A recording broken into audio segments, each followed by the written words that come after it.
The notice requirement provided for the open public meeting law has been satisfied. Notice was properly given, having been transmitted to the Courier News on Tuesday, January 6, 2025, as well as posting on the city's website. Clerk, may we have a roll call? Council members Briggs Jones. Present. Cherry. Present. Graham. Present. McCray. Wyatt. Present. Vice President Sessoms. Present. And Council President Hockaday. Present. All members present and a quorum. Thank you. Please rise for the Pledge of Allegiance and remain standing for the invocation. I pledge allegiance to the flag of the United States of America and to the republic for which it stands, one nation, under God, indivisible, with liberty and justice for all. Humbly we ask God, the giver of peace and the lover of charity, to give the entire family of nations true agreement with his will, to grant the light of his spirit on all those who work for justice and peace. Amen. Amen. Okay, may I have a motion to approve the minutes of the regular meeting of March 10th? So moved. Second. Okay, all those in favor, say aye. Aye. Any opposition or abstentions? All right. The motion has been passed. Minutes have been approved. All right, we'll first move to discussion items. We have a presentation regarding our resolution that we have on tonight for Jackie Robinson Day. Yes, Jackie Robinson Day and also National Community Garden Day. And I'm going to ask the Superintendent of Recreation, Superintendent Taylor, to come up and speak. Good evening, and thank you for giving me time on your most busy agenda.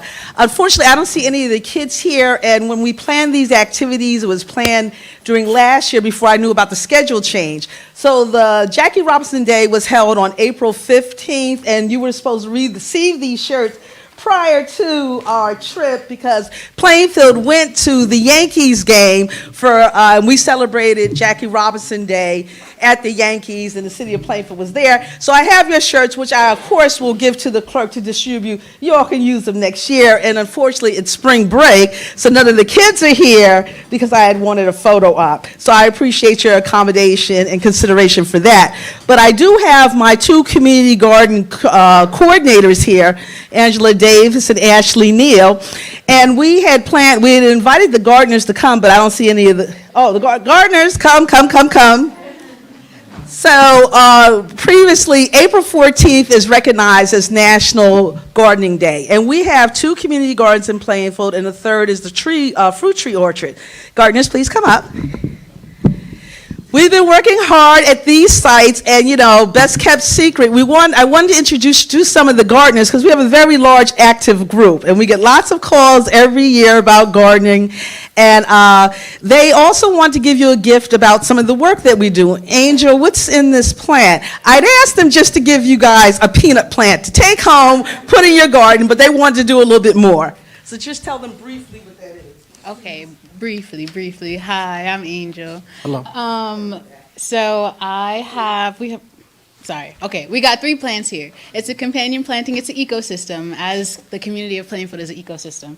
So we have marigold here, which helps deter pests, rosemary, which is also helping to deter pests and add nitrogen to the soil, and then we have a hyacinth, which is just in place for the peanut plant, and they all go together and work together to support each other, give nutrients, and that's it. Thanks. So they were instructed to give you your plants tonight, but when I saw how large it was, I suggested that we take them to the clerk's office for your pickup tomorrow, and there'll be a little instruction card for how to take care of your plants at home. But the gardeners are here. They got 2 new sheds this year, and we also got notified this week that we were awarded the Union County grant, so we'll be installing 2 handicapped accessible large planters in both of our locations. And this year, we'll be installing our fruit tree orchard on Sloan Boulevard. So since they are here, Mayor, would you indulge us with a quick photo op and members of the council? That's why we came so early, if you wouldn't mind. Just one quick photo op for us. Thank you. Of course. In the middle.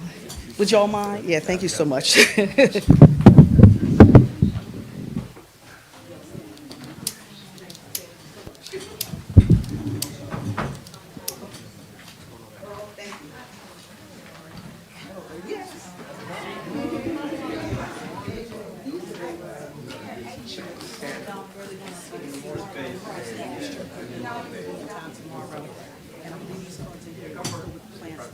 Thank you.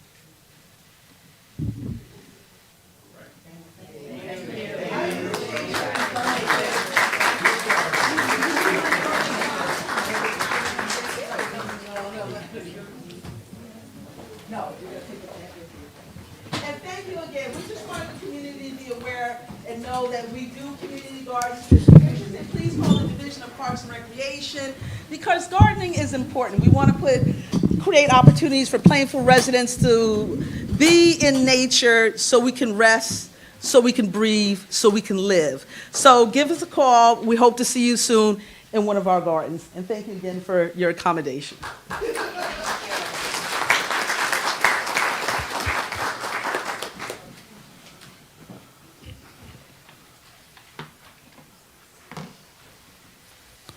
All right, thank you once again. All right, we will move to consideration of public hearing, second reading, and final passage. All right, so we have ordinances MC 2025-13 and MC 2025-14, which are scheduled for public hearing and final passage for the regular meeting as advertised. We'll now move on to resolutions. We'll start with the legislative body items, R 173-25 through R 175-25. Council, do we have a consensus to add these items to the voting meeting? So moved. Second. Okay. All those in favor, say aye. Aye. Any opposition or abstentions for the legislative item, body items? Okay, hearing none. We Council have President? consensus. What is that? Before we move on, I just wanted to note, you'll see on first reading, MC 2025-15, it's an ordinance to establish the budget appropriations limit, the bank cap. By law, we have to adopt that ordinance before the introduction of the budget. So when it comes time for the second reading for the ordinances, we're going to add that along with it so that that's adopted before the We're gonna adoption do of it the prior. budget. Okay. Thank you.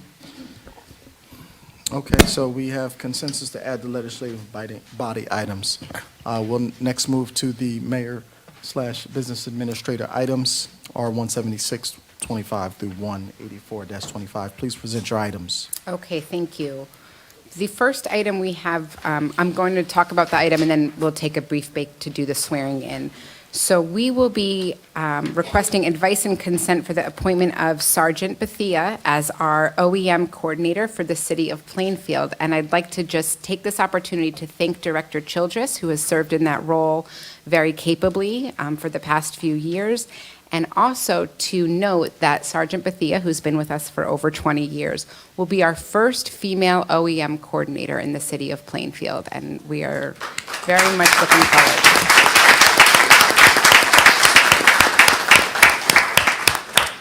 So we'll just take a second to do the swearing in.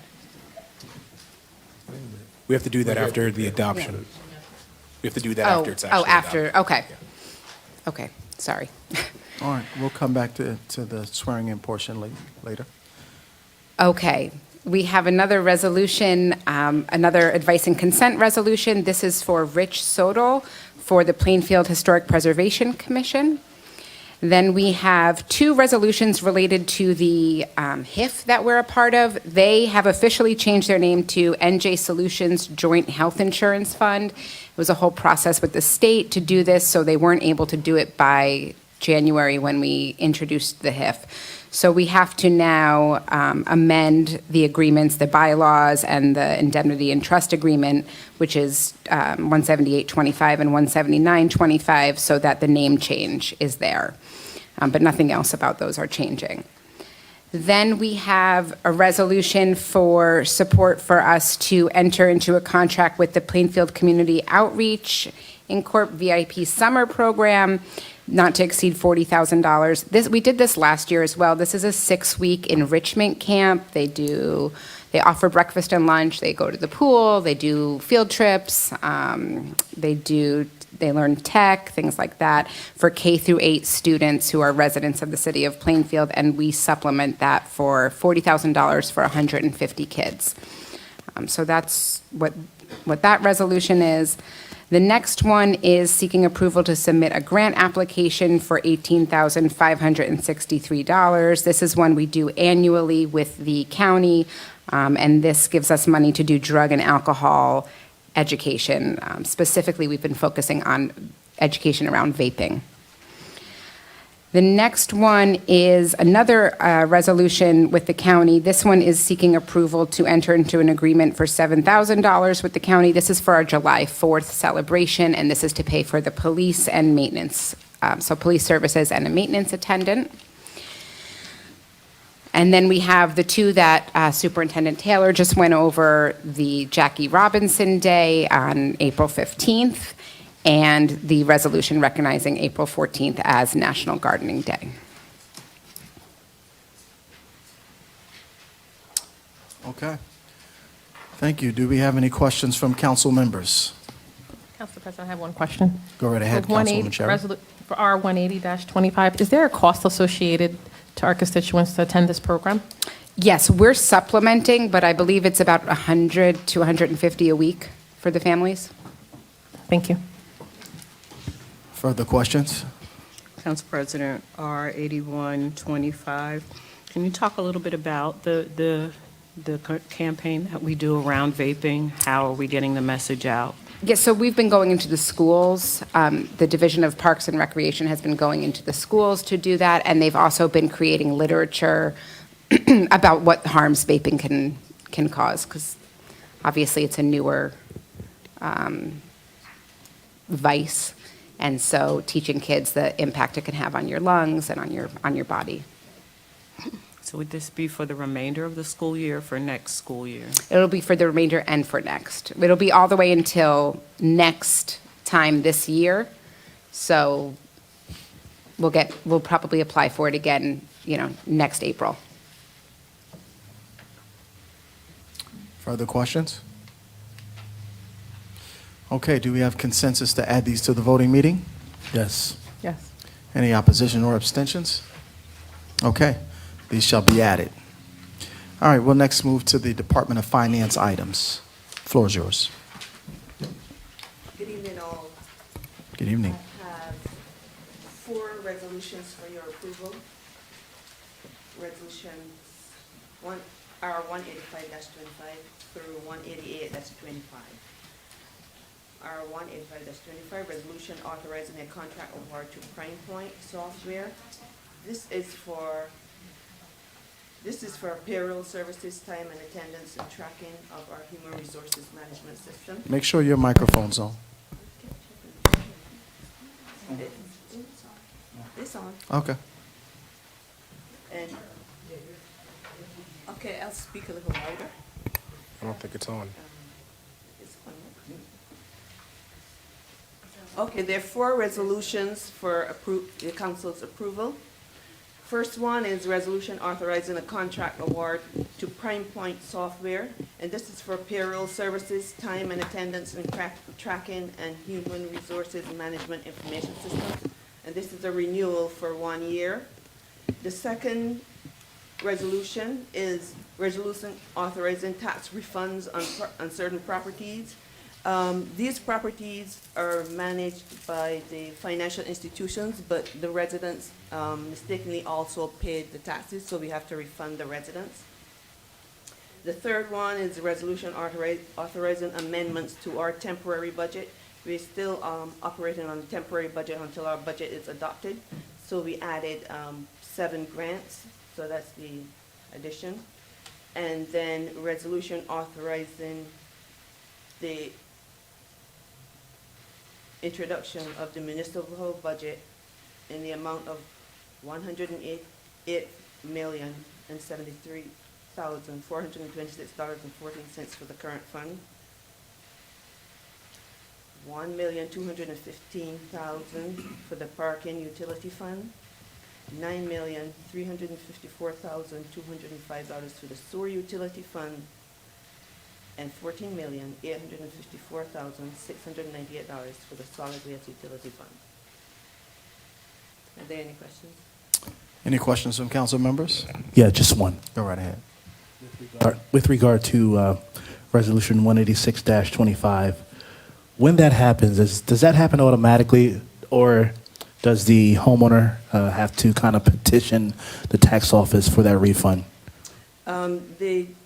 Sometimes they would notice that they've paid it twice, but most times the tax office will let them know that it's been paid twice. And then you guys just automatically do? We just refund it. Okay, thank you. Further questions? 18525. If you would just clarify, because I was reading the background information, it wasn't clear. Is this a renewal from a current contract, or is this a new contract award? This is a renewal from a current contract. We had a 3-year prior to this, which expired, but we are renewing for 1 year.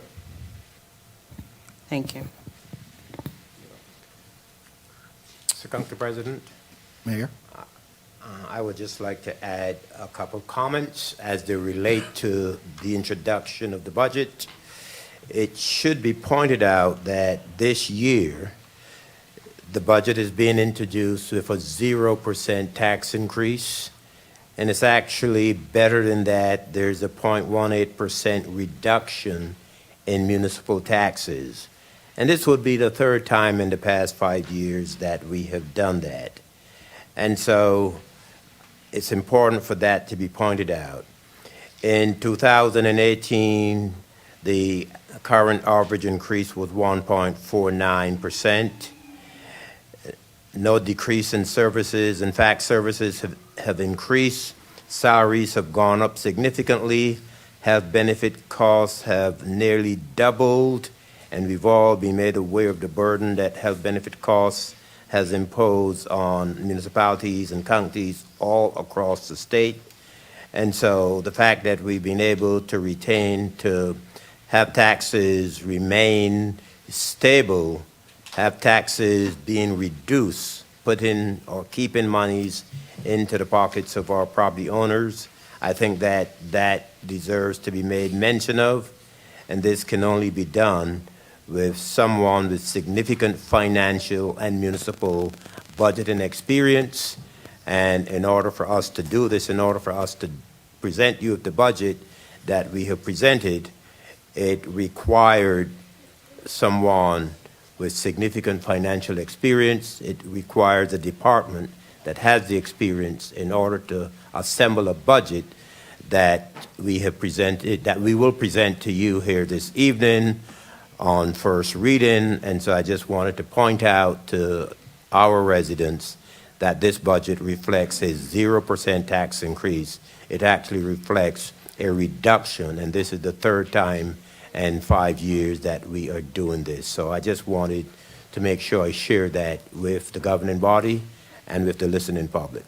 Thank you. Thank you. Any other questions from council members? Just a quick question regarding Prime Point. Why 1 year instead of 3? Are we looking to go in another direction, or? Go ahead. I could speak to that. Their HRIS is a little bit limited, and in the past 3 years that we've been with them, technology has advanced with other vendors, so I just didn't want us to be married to them for another 3 years when I see that technology is much advanced in the HRIS field and with other vendors. Okay, thank you. Any other questions? Okay, do we have consensus to add these to the voting meeting? So moved. Yes. Okay, all those in favor say aye. Aye. Any opposition or abstentions? Okay, this shall be added to the voting meeting. The Police Department, Director, please present your items. Good evening, Council President. Good evening. Yes? No. Good Can you hear me now? Yes. Okay. Good evening, Council President and council members. Police Department has three resolutions for your consideration tonight. First one is R-18925, resolution for a one-year subscription renewal for Power Document Management Service, which is Power DMS, and an amount not to exceed $8,832.96. R-9025 is a resolution authorizing approval to enter into a professional services contract with Lexipol LLC. They've replaced the Rogers Group, and this is in regards to us maintaining our certification as a fully accredited police or law enforcement agency. That will not exceed $13,928.36. And lastly is a resolution for the department to enter into an agreement with T-SLAC Environmental Services for required repairs to the fuel tank product lines and tank top equipment in an amount not to exceed $65,089.00. That is the fuel tank at the police department that's in the ground. It has a problem with it, and we have to make these repairs to be compliant with the state of New Jersey's guidelines. That's all I have.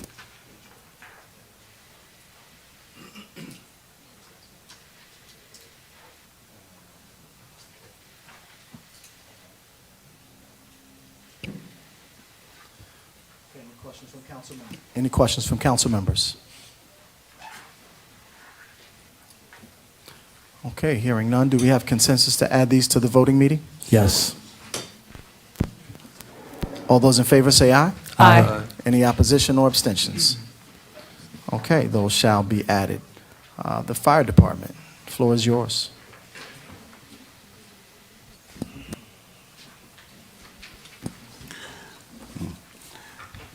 Okay, the fire department has one resolution for your review tonight, which is R-192-25, and it's for the upgrade of a truck that we have to fit a much larger ladder. Questions from council members? Okay, do we have consensus to add this to the voting meeting? Yes. Yes. Okay, any opposition or abstentions?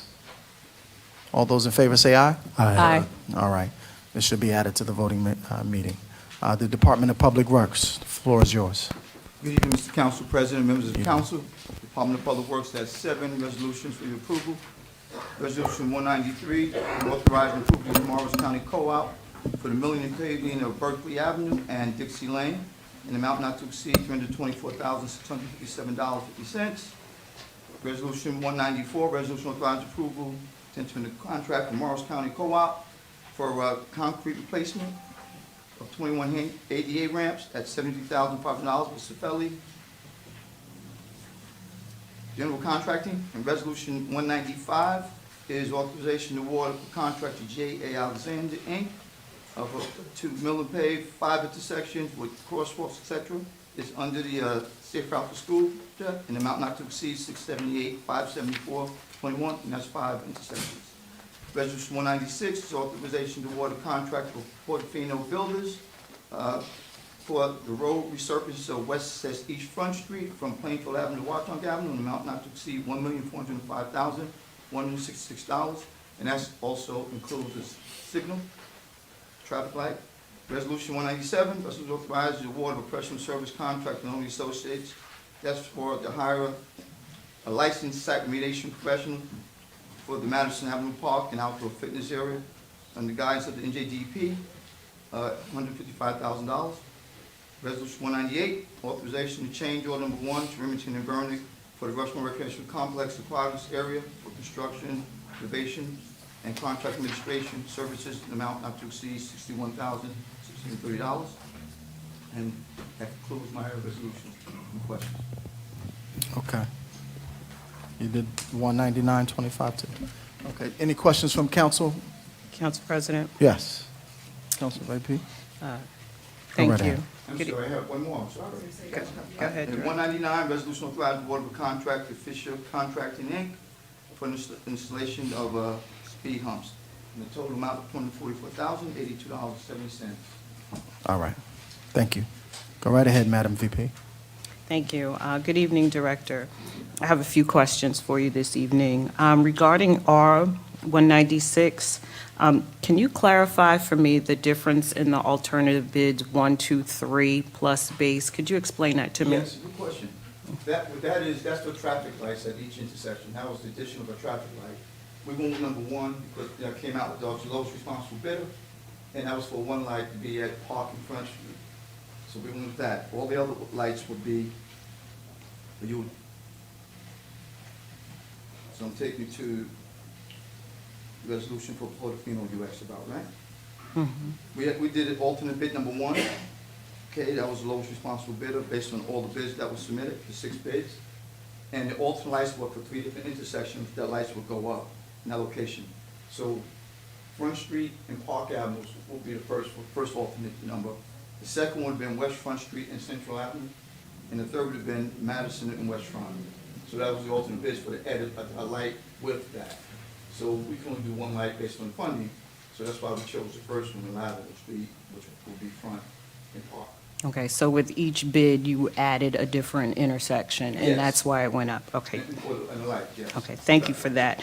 Regarding R197, where it says the purchase of professional services, does this include the actual remediation that will happen, or is this just the cost of them to manage this? That's just going to manage the whole area, that's not the remediation itself. And we will have to cover the cost of any remediation that happens? Yeah, we're applying for a grant through the NJDEP to cover that for us. We would have to pick up 25% of that if we awarded that. Okay. So we anticipate the amount being like $300,000 for remediation work. Okay. And if I may add, Counselor, I've actually directed a team, and it's taken longer than I expected, to find out who owned that property prior to the city taking ownership of that property. Because if it's PSC&G, whoever it was, the same way that right outside here used to be an old coal plant way back when, and there was a major remediation that occurred here at this parking lot. The entire lot was resurfaced, the street was repaved. So I want to find out who owned the park that we currently use as a playground so that we can go after who that owner was. If it's PSNG, we will go after PSNG. But we need to find out, and I hope by tomorrow I would have an answer from the Assessors Department on who the prior owner was.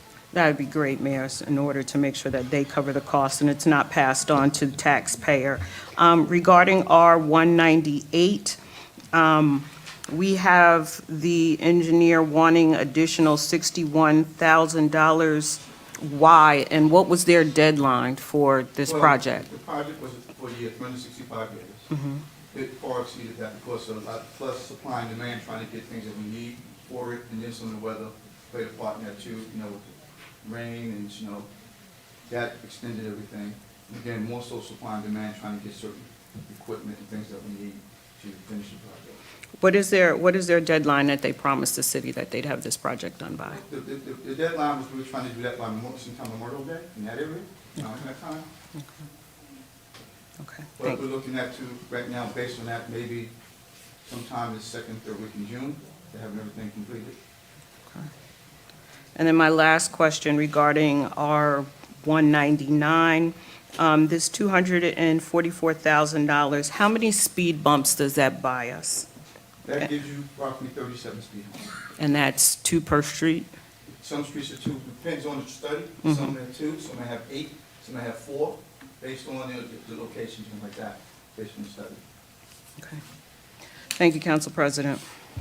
You're welcome. Any other council colleagues wish to ask questions? Council President, I have a question. Please go right ahead. So for R193 and R196, Director, is it the goal to have all the lead service and gas lines done prior to this milling, or?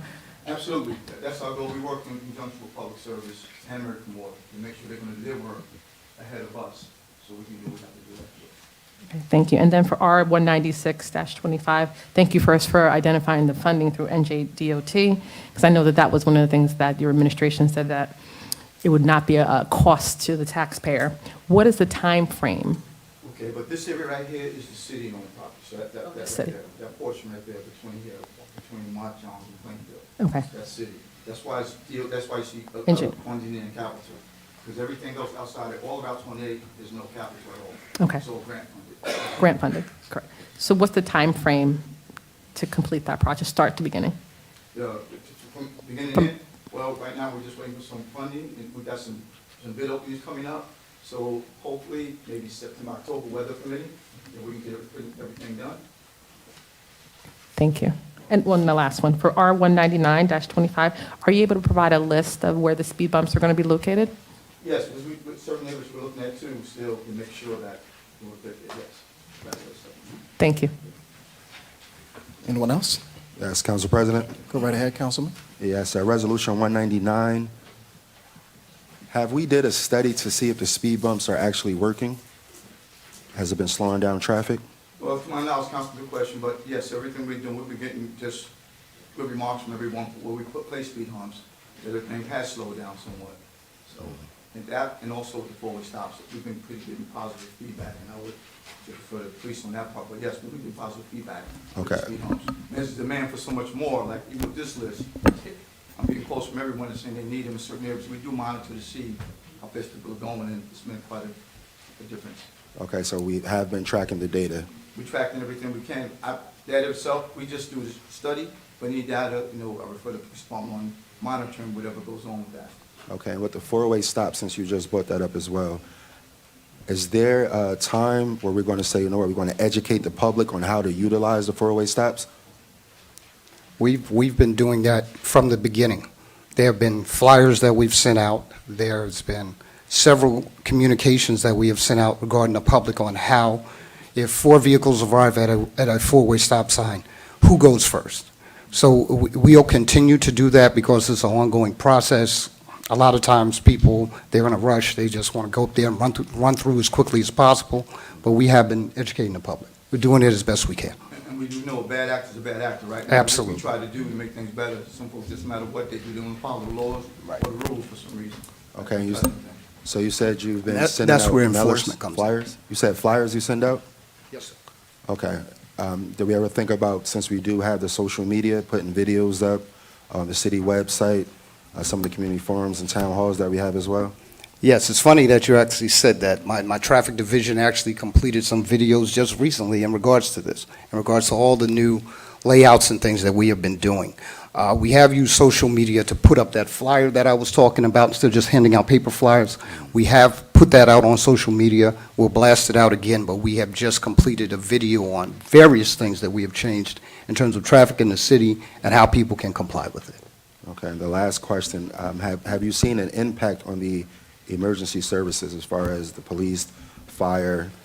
You mean in like slowdowns or something like that? Really, no. I can only speak to the fire department. Obviously, Director Childress is here. He can speak in regards to the fire department, but I haven't seen any instances where it has caused a problem where we're responding to an emergency. Okay, thank you. No further questions. I could just add to that our EMS services are beating numbers that we've never seen in Plainfield, so it's not slowing down EMS services. Okay, go right ahead. With regard to item 197-25, the outdoor fitness area, will there be a point where the community would have input as to what type of equipment or what they would like to see there with regard to the exercise equipment? Well, we did most of it. We got just about every piece of equipment you can think of is going to be there. So Okay. it'd be pretty much everything, something for everyone. And it's all-inclusive equipment, so it's for everyone, if you have a handicap, et cetera, but it's for everyone from 13 and up. So that's what Sure. will be there in that location. Okay. So it's every piece of equipment you can think about, pretty much, we looked at. Thank you. the outdoor. Further questions? Okay, do we have consensus to add this to the voting meeting? Yes. Okay, all those in favor say aye. Aye. Any opposition or abstentions? Okay, those shall be added to the voting meeting. We'll now move to the Department of Economic Development. Good evening, Council. Good evening. I will be presenting items R200 to 204. The first resolution refers to a refund for construction permit fees. These fees are no longer necessary because the work was not performed. For items 201 to 202, they're in reference to the Center of Excellence, Plainfield Recreation Cultural Center of Excellence. There was a request at the last council meeting that we do a presentation that's associated with this, so we're just going to take a moment to bring it up.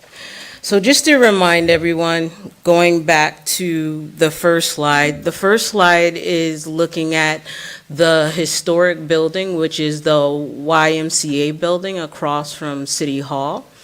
This building will be preserved. We have applied for, we've received actually, a New Jersey Historic Trust grant from the state to develop a preservation plan. We're also looking to do the construction with historic tax credits. So what that means is we're going to preserve the outside of the building, and this will be an adaptive reuse for the 55,000 square foot building. The building that's behind it, right here, you're going to see the two-tones. The two-tones, this is for the 100% affordable units that will be behind the building. It will start the mid-block where you're looking, the street that we're facing right now is Watchon. It goes back to Cleveland in between East 6th Street and East 5th Street. Looking at the side view, this is looking at the intersection of Watchon as well as East 6th Street. The residential area starts mid-block. What are we doing? Okay. There we go. The residential area starts mid-block, the affordable units. It has some parking that goes underneath the building. If you see the opening that's in the center, it's 75 parking spaces that are under there. If you look at what's in the interior of the building, so again, this is going to be a recreation and cultural center. So we will have live performance spaces. We will have a yoga studio, a dance studio, as well as a recording studio. What you're seeing in front of you, starting with the upper left-hand corner, that is going to be a cafe. You're seeing the basketball court, which will also double as a performance space, and you're seeing a competition pool. The competition pool will go as deep as 10 feet. This will be with a cellar. You're looking at 4 layers of a building that's being there, but we will stay in the existing footprint. Then looking at the residential building, this is looking from the Cleveland Avenue point of view. This is the 100% affordable units. You're seeing a courtyard space that's going to have sculptures. You're seeing on the sides where we're going to have a mural. Then in the red brick building, that's where we have the 6,000 square feet of the gallery space that's going to be available. Now, specifically referring to item 201, this is referring to the designation of a developer for the City Hall parking deck. This is looking at a plan view or over top where you're able to see that City Hall building will not be touched. It will be subdivided, and it will also offer for additional landscaping where we'll have a heritage walk. We will also have a micro forest that will collect particulate matter to remove the pollutants from in the air. You're going to see solar panels on top of the building. What the building will look like behind City Hall, it's meant to look like a forest behind City Hall. It will be a live wall. It will be green. We will have solar louvers on the side as well as solar panels on the top. We will also have a battery storage backup as well as a full generator, which we have now. The full generator will be slightly larger to support both the parking deck as well as City Hall. If you look at the louvers from the side, the louvers are actually solar panels themselves as well. And what we have in item number 202, this resolution refers to the submission to EDA as well as the Housing and Mortgage Financing Agency. This is to certify that we will have affordable units within the residential that we've shown. Then moving to item 203 and 204. These are inspection items. The first item is looking to place a lien on 20 properties, and this is for debris cleanup. The next item is to return part of a lien for the maintenance of the property. And that concludes my presentation, Council President. Okay, questions from council members? Council President, Go right ahead. R 201-25, can you talk a little bit more about the plans for parking? Sure. So the parking deck in total will have a total of 400 spaces. There are a total of 100 spaces there right now for the City Hall building. This is included for city employees as well as visitors. 200 spaces will be dedicated to the residential part of the Center of Excellence resident, where they have units behind there. And then 100 spaces, that's dedicated to the office/commercial that's going to be on top of the parking deck. What I will say about 200 spaces dedicated to the Center of Excellence, 200 spaces, of course, for the City Hall or office, those spaces will only be used on, in most cases, a 8 to 5 basis. So they will be available to share. In this case, we are getting a surplus of parking at this level. Director Peel, could you expand on sharing? Sure. Because right now, when we're at City Hall and it's currently used for our parking lot is available for parking after 5 for free. So we have churches, we have other residents that can use our parking and not get a ticket. This will be the same thing for looking at the Center of Excellence.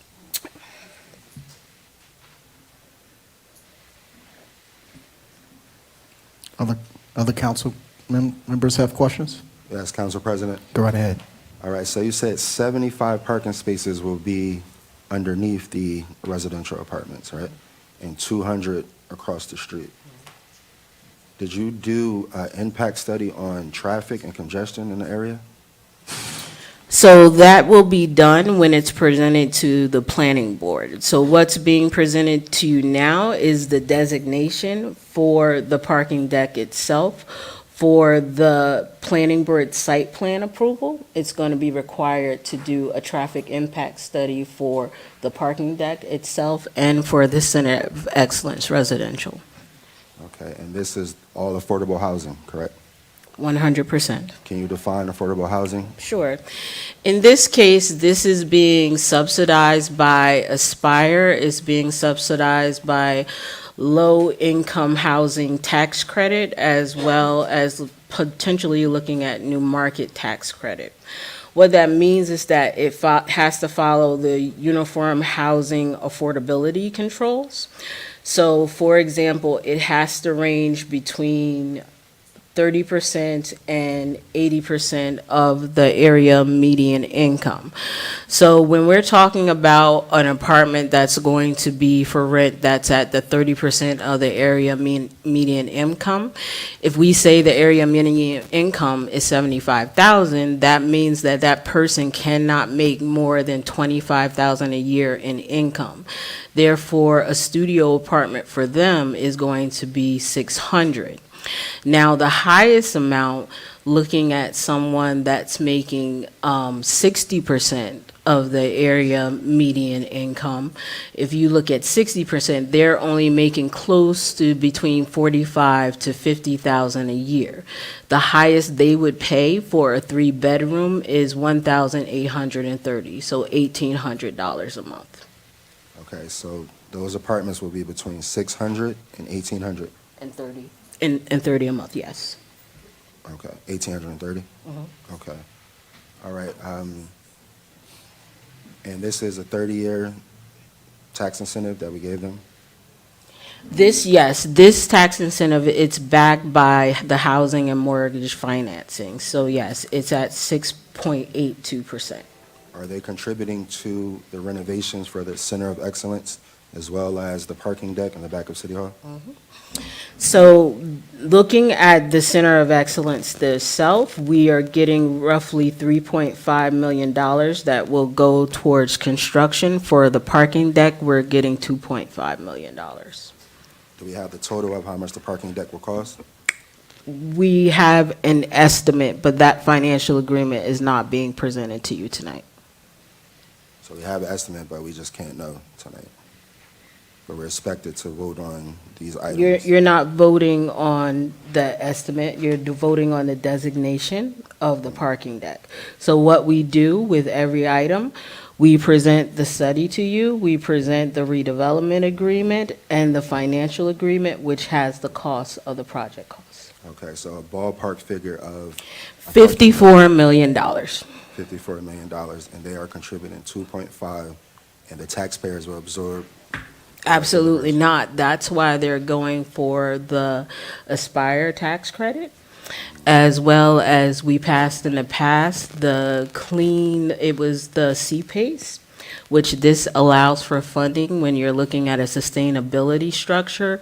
So what we have is an opportunity is that a developer is leveraging the tax credits and the incentives that are available by the state. The city is not funding the construction of the deck. Okay, so the developer is going to contribute 2.5 for something that's roughly around 54 million, correct? What they're paying for is a land purchase price. They are not contributing for that construction, so that's not what I'm saying. I'm saying they are contributing 2.5 million to purchase the building from us, as well as a community benefit for construction. We will maintain the use of 100 spaces, as well as any other spaces that are leased from the office spaces. The developer for the Center of Excellence is actually paying for the 200 spaces. For the 200, so that's 2.5. No, that's not what they're paying. So again, we're not presenting the cost of the construction. We are presenting the designation of the agreement. Okay, gotcha. Further questions from council members?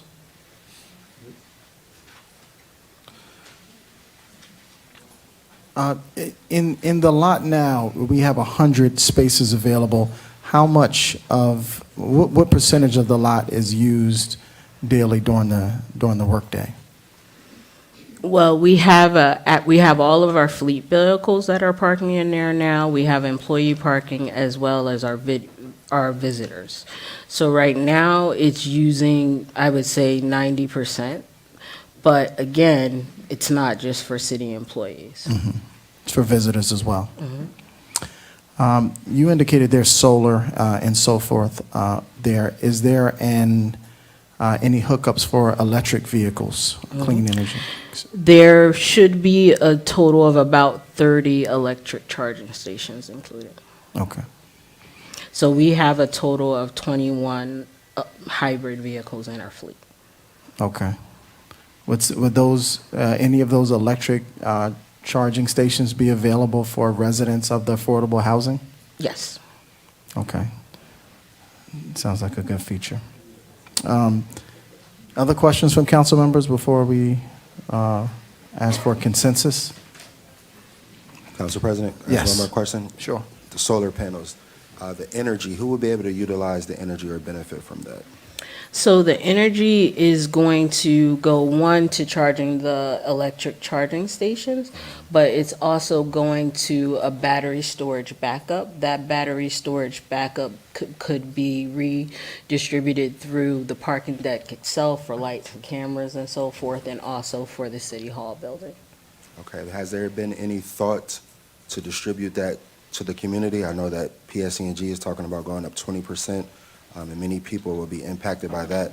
And if that's such a large structure there with all of the solar panels, So if not there, have we thought about having solar fields or doing projects like that elsewhere to Yep. help? It's a consideration, and we have to work out the agreement with PSA&G. But right now, we need to do the analysis on the load that's going to be captured. Okay, last one too. Did this go before the HPC? Did they weigh in on this at all? Because City Hall is historic. This is the parking lot.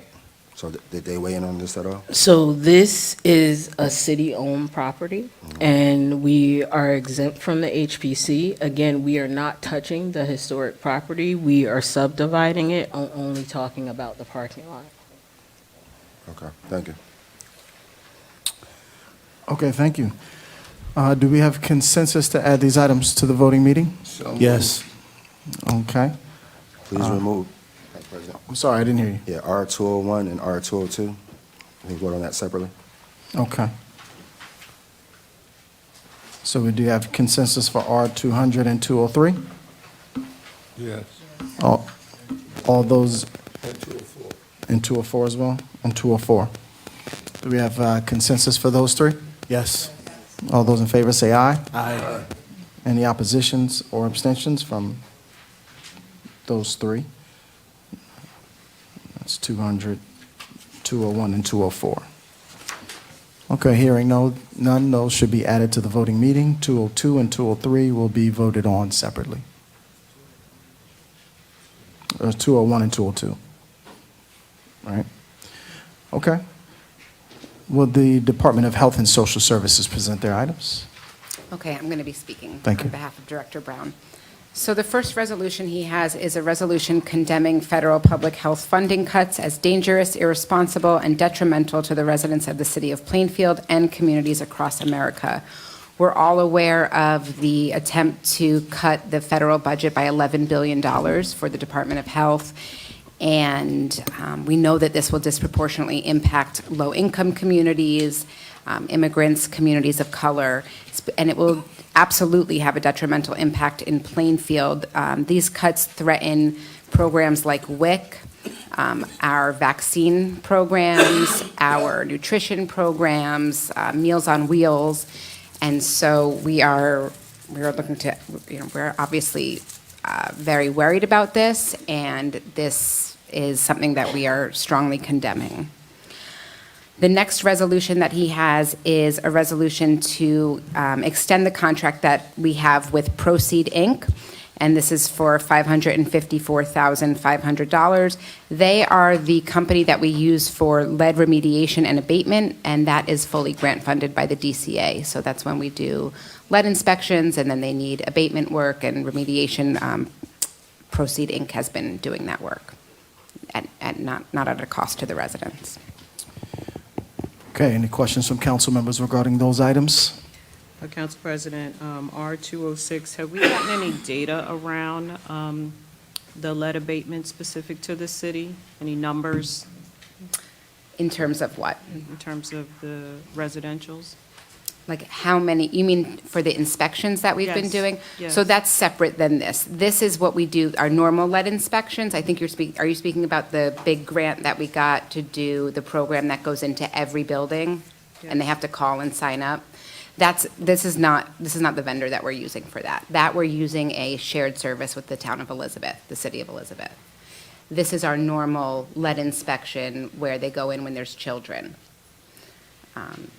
So it's a different program than that one. Is there any data around that? I'll ask Director Brown.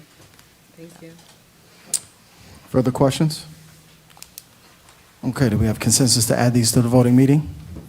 Yes. Okay, all those in favor say aye. Aye. Any opposition or abstentions? Okay, these shall be added. The Department of Communications and Technology. Thank you, Council President, You're welcome. and thank you, councilors. I'm presenting Resolution 20725, authorizing the City of Plainfield to purchase Telview B2000 system and related cloud services in an amount not to exceed $51,391.50. What this is that we're upgrading PCTV, as you know, which is our community broadcast platform, and we're making it a little more modern and flexible, and This is a standard for community broadcasting, you know, in the 21st century. What this upgrade means, it modernizes how we produce, schedule, and share video content across both traditional cable and new digital platforms. With the implementation of TelView, PCTV will have the ability to automate remote scheduling of programming, live and on-demand streaming online, including mobile and smart TV access, cloud-based storage and management of videos, and significantly improved accessibility tools like automatic captioning in multiple languages. What it means for residents, they'll no longer be limited to watching PCTV only on Comcast or Verizon channels. They'll be able to watch city council meetings, community events, special programming, live or on demand on their phones, tablets, or laptops. They'll be able to search and navigate content more easily, thanks to enhanced content organization and streaming interfaces. And they'll be able to access content even if they missed a broadcast or no longer subscribe to cable. For those of our residents who may be hard of hearing or whose primary language isn't English, our new captioning system will make sure that everyone can be a part of the conversation.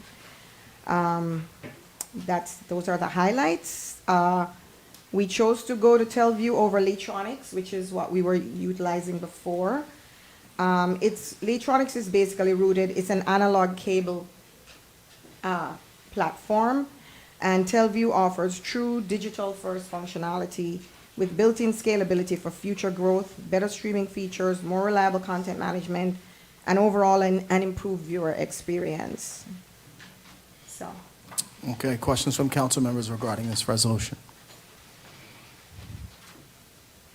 Hearing and seeing none, I'll ask if there's consensus to add this to the voting meeting? Yes. Okay, all those in favor say aye. Aye. Any opposition or abstentions? Okay, this should be added to the voting meeting. We move to the Department of Solid Waste and Sewer. That's going to be me again. Thank you. Okay, there are 3 resolutions for the Department of Sewer and Solid Waste. The first one is authorizing approval to utilize Tilcon company for the Transfer Station Improvement Project. This is the road resurfacing, so they're going to be doing paving when you pull into the transfer station, and they'll be doing that road.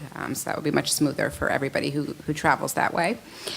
And then they have a resolution authorizing approval to utilize Cifelli & Son contractors, and this is going to be for the replacement of the tipping floor and the curbing in an amount not to exceed $123,567.50. They're going to be replacing it with concrete. The next resolution is somewhat related to that because they had first gone out to bid to see if they could replace it with a different material, not concrete. Those bids came in at over $500,000. So considering that we're going to spend $123,000, that was just way too high.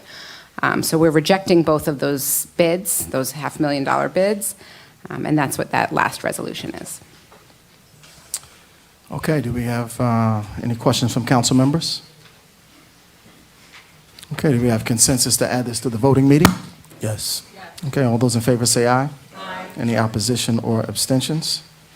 Okay, that should be added to the voting meeting.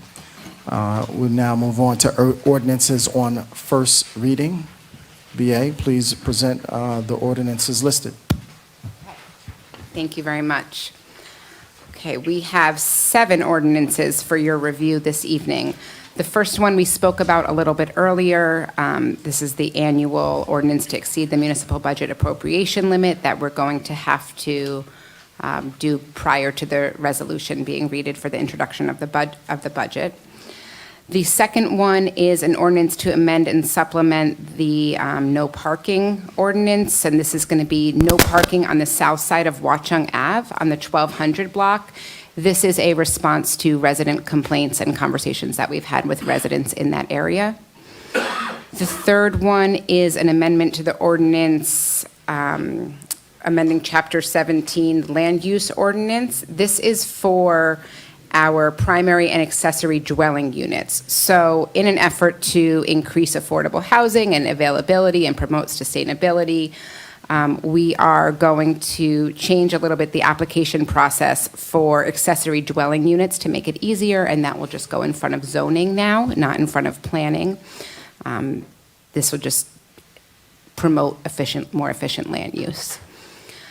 The next one that we have is an ordinance granting a tax exemption, and this is for, I don't think you want me to read all these block and lots, so I'll just say that this is regarding the home ownership of small lots that we've been talking about. So I think we've been talking about this for the past 3 or 4 meetings or so. These are the 6 one-family houses and the 1 two-family house.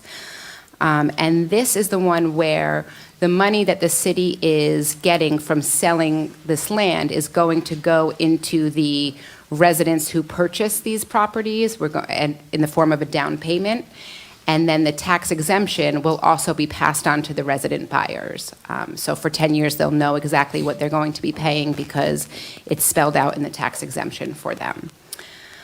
The next one that we have is a transfer of a redevelopment agreement and a financial agreement. So the council already voted on the redevelopment agreement and the financial agreement, but there is a sale of this property. So it is a transfer from 803 South Urban Renewal and 803 Urban Renewal and authorizing the execution of an assignment and assumption agreement in connection therewith.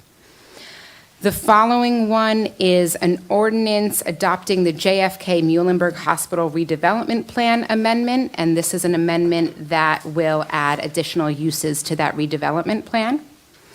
And finally, we have an ordinance that is repealing some of the 2022 amendments that we made to the ordinance regarding the HPC.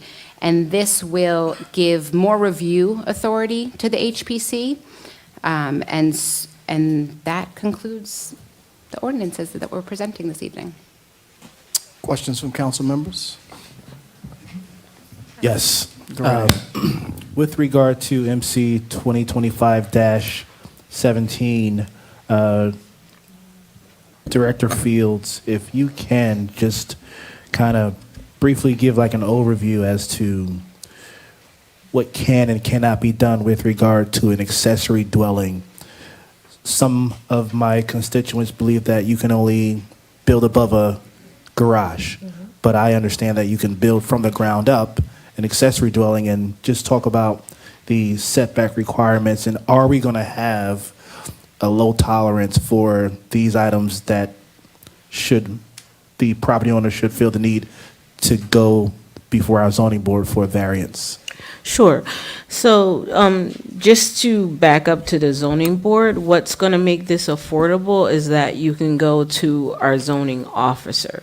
So the reason why we wanted to give the approval authority to our zoning officer, because what we're looking at here is zones that are R1, R2, and R3, which range from low density to moderate density residential, which means that you're looking at a single family home. This would allow you to build another structure. You can choose to build another structure on top of an existing foundation that may be a garage, or it may be a part of your home that's only 1 story, and you're able to go up 24 feet. You can also build another structure in the rear or side of your property.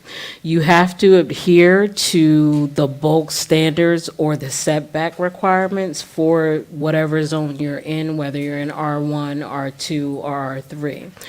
In most cases, when you're looking at the setbacks from the property line, you're talking about 10 feet from the property line.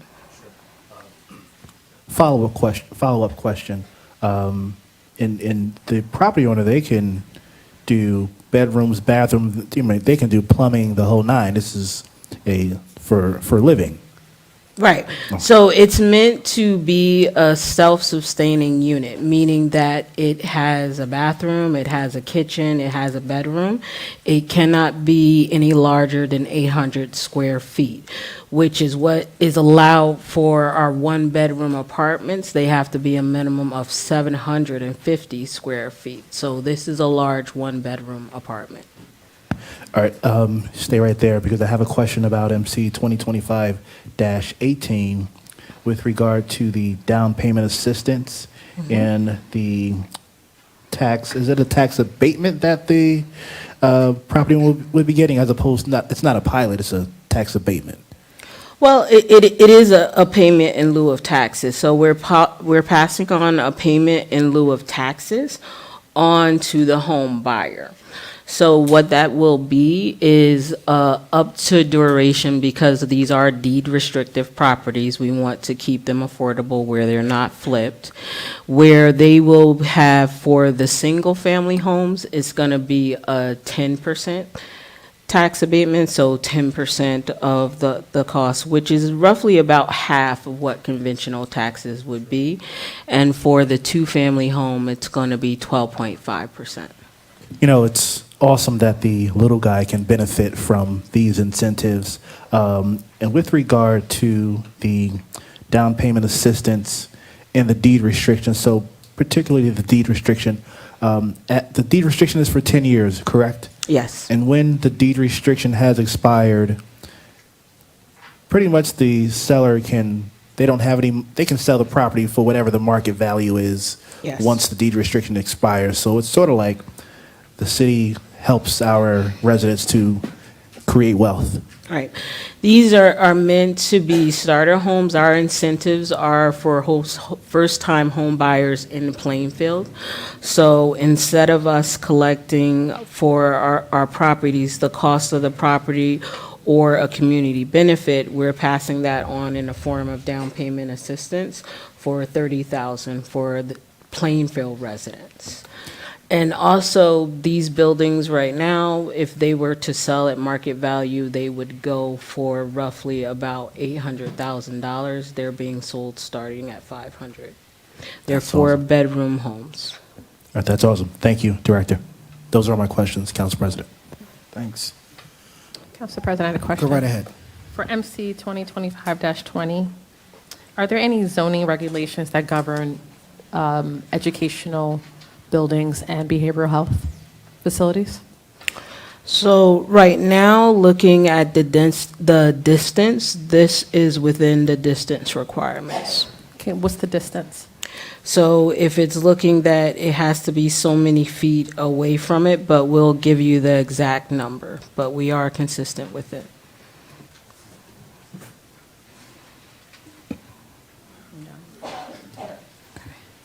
Director, regarding MC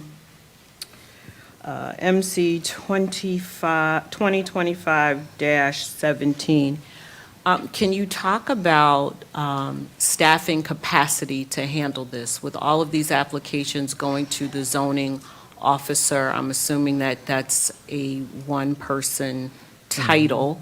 So is there any concerns about the increased volume for that one particular person, the length of time it's going to take for the residents who put in these applications who are interested in getting work done on their property, and how long it's going to take just to go through the approval process, as well as our ability to handle the increased volume of inspections that are going to happen as a result of this personal property development? Sure. So right now, most of our property applications, they start with the zoning officer. So even if you need to go to a variance for the zoning board of adjustments or go to a site plan approval with the planning board, the zoning officer has to review it first at that time anyway. What makes it actually easier for the zoning officer is that she's given authority to review this within a 10-day period versus putting this on the homeowner where they have to go through the application process, which could take up to 45 days before they have a hearing. In terms of it being on one person, we do have a backup zoning officer now. We are training other zoning officers. In terms of the actual inspection of the property, that's done by the Building and Construction Division. So whether you're looking at the structural inspection, looking at plumbing, engineering, fire, and so on, we have different subcode officials for that. And we have different inspectors for property maintenance. Thank you for that. I'm aware that you have the different inspectors for the different areas, electrical, plumbing, and mechanical, and so on and so forth. I think my question is really about capacity. With there being an increase in applications, in addition to all the other work people may be trying to get done in their homes, in addition to the development that we have going on, will we have the inspectors to do this? I think we could always use the increased resources, but right now we are staffed up because the way I look at this right now, for her to review something that has to be referred to the zoning board of adjustment, it's still the same amount of time right now. But we are looking to increase our capacity with the zoning officers. Thank you. Anyone else? Yes, Council President, I have Go a right few. ahead. All right, just for clarification, so we're doing a 10-year, 2025-18. It's a 10-year tax exemption for building market rate homes priced between $500,000 and $650,000, right? And the target income is between $150,000 and $250,000. So you have to make between $150,000 and $250,000 to be qualified for this here. The average or median salary in Plainfield, before you said, I believe, was $73,000. Yes, between 73 and 75. And what we're looking at now is that this would be workforce affordable, and most likely this will be two-income homes. Okay. All right, so when we say that this is affordable units, I don't think that this serves the low or moderate families that's in Plainfield. And I was reading this, the contract, and it said we're going to give the land away, we're going to deed it for $1. Yes, so we can put it back into a down payment assistance fund. $1. So I wouldn't look at it as $1. I would look at it as that for every property, we're getting $30,000 and giving that back to the home buyer. Okay, and quick question, my colleague here, you're in real estate. Do they have first-time home buyer programs for people who to offer down payments? They do have that, correct? You're asking me? Yes. Yes. Okay. All right, so we're giving away our assets, the city assets, for $1 for a developer to build market rate homes for people who are struggling to one day want to buy a home, but you have to make between $150,000 and $250,000 in order to receive this, to be qualified for this program here. And it's almost like essentially we're giving away the taxpayers' property to developers for free, or in this case, $1. No, that's not what we're doing. What we're doing is creatively looking at our property, which is typically undersized, so it's underutilized. So you all have gone to the trouble of making sure that we have the zoning and the bulk ordinances that looks at property right now that's being vacant and not used, and we've created zoning that will make affordable housing. We've partnered with a developer to look at this property and say, well, can we build market rate homes but make it more affordable to people? And what we are not giving our property away, we're giving at least $30,000 for each piece of property that's currently undersized and not being used. Okay, so you said the same thing. No, I didn't say the same thing at all. You didn't? No. So $1, we're giving the properties away for $1. In return, they're going to say, here's $30,000 for a down payment, but you have to make between $150,000 and $250,000 in order to qualify for this.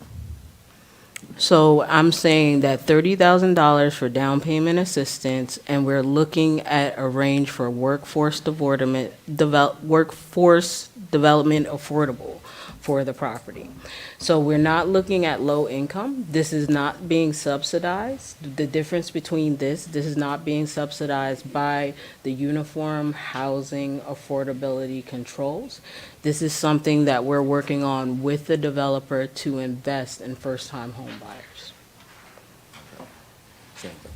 All right, so with this, I just don't understand. Will there be uniformity with the neighborhoods? Because I know that we did other projects where undersized lots, people have built homes, and the neighbors on both sides are like, why did they build a home like this on this property? And why did the city okay this? What do you mean by uniformity? So certain streets and blocks in Plainfield, the houses kind of look the same on the block. So it'll fit into the residential context, meaning fit into the residential context with the height and the pitch of the roof. I don't know what else you mean by uniform. For instance, on Sloan Boulevard, if you stand on the front porch, on most of the properties, you can look down the street and you can see all the neighbors, unless they have shrubs. Oh, okay, You yeah. can look down the street. There's a house, are you familiar, that was built recently, and it's pushed up more to the sidewalk. So now the neighbors, they can't see this way because when they look, they're looking at a side of a house rather than being able to see their neighbors. So to ask about uniformity, I'm saying, would that be taken into consideration? So that's talking about the setbacks, which Councilman Graham was talking about earlier. So you're looking at the setbacks where if you down the street, you could see that there's a 10-foot setback. Yes, that does exist and was taken into consideration. Okay. All right, I have a few more here. Just read the notes so I can, don't be long-winded. Anyone else while he looks? Any other council person? Yes. Councilwoman, go right ahead. MC. Can you hear me now? Yes. MC 2025-20 about the Muhlenberg services, Muhlenberg Hospital. I want to know, actually, there's two things I want to bring to your attention.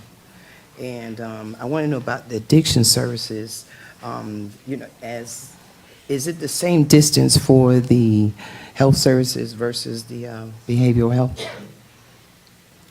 The behavioral health is a part of the addiction services. It is, okay. All right, so it's the same, it's the same services? Everything's combined, you think? Is that So okay? Rutgers Behavioral Health offers addiction rehab services. Okay, all right. So,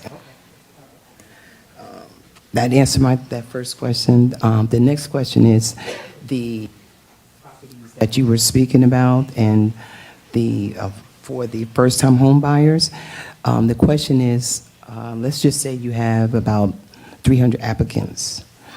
And how will these applicants be chosen? Let's say everybody has good credit. Who will be doing the choosing? How is that going to be laid out? What's the plan for that?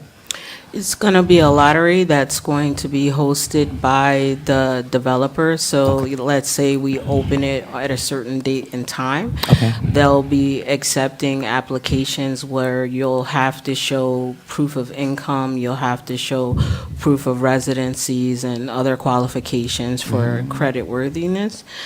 At that point, let's say it opens up at 12. The first person that applies, if they qualify, they're in it. The next person that applies, they're missing some kind of document or some qualification. They're off the list. Then you go to the third person and so on. Okay. The third thing, this is not directed at you, but I never got a response. I know I was supposed to do this during resolutions, but I never got a response. For whatever reason, I put in for a request to name Albert Steele Mills, the street between Prescott Place and South 2nd Street. So I don't know, I didn't get a response. I know that Council President responded, but no one else responded. So I wanted to make a motion to name the street after Albert Steele Mills, Prescott Place and South 2nd Street. Council, you're looking at me like you wanted to say something. Council President, we're in the workshop session of the meeting, so I respectfully, Councilwoman, I think this is probably not the appropriate time for such a motion. I think it would be during the voting portion of the meeting that motion could be made. Okay. And such a motion would require 5 votes to be added to the agenda. Okay. Okay, so when should I make that motion? During the voting meeting, so that's when we come back after recess. You got it. Okay. Other questions from council members? I'm ready. All right. Good? All right. I'll just read this, won't be long. All right, so 2025-20, the amendment, I believe, it shifts focus away from creating a healthcare hub and honoring the Muhlenberg Hospital legacy. The site was supposed to address the healthcare gaps. We did an assessment in 2014. So now creating general education, K through 12, it completely shifts the focus from there. K through 12 schools, as we know, bring on heavy traffic, school buses. That also undermines what we were supposed to be doing as far as we spoke about earlier, the safe routes to school goals. So instead of enhancing pedestrian and cyclist safety, added school traffic could danger that.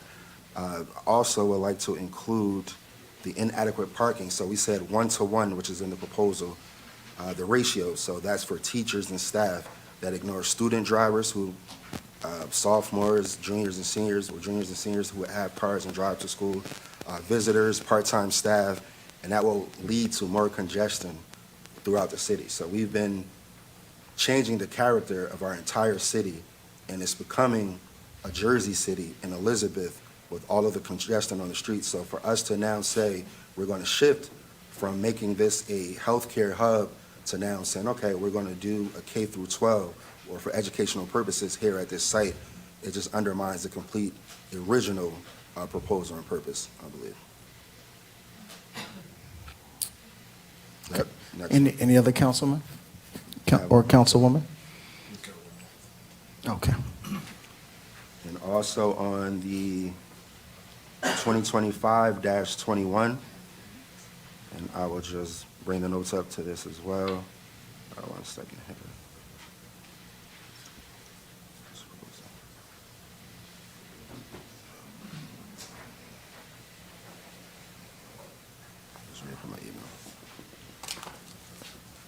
All right, so I'm actually happy to see that it's being restored in the ordinance. It should have never been removed in the first place. Outside of it being election season, what prompted you to restore the ordinance, the changes in the ordinance that were removed from the HPC? Council President, I'm sorry, but that question is awfully argumentative. I don't know how a director could possibly answer that. You want me to restate it? Yeah. Okay, I'll read it verbatim. What prompted you to restore this now? It shouldn't have been removed in the first place. What prompted you to restore these things now, and what is in place to protect them to say, okay, you have it now, but in the future, we will make the changes again? Council President, if I can address that, policy changes happen all the time. We're never really prompted to ask why we made the change. We offer up specific policy for this council, this governing body, to review. The council members can consider that and ultimately decide. But generally, it's never asked about what prompted a switch. Policies are. There are a million reasons why policies can change. It could be a constituency. It could be the public speaking out. It could just be recognizing what the issues are that are facing the HPC right now.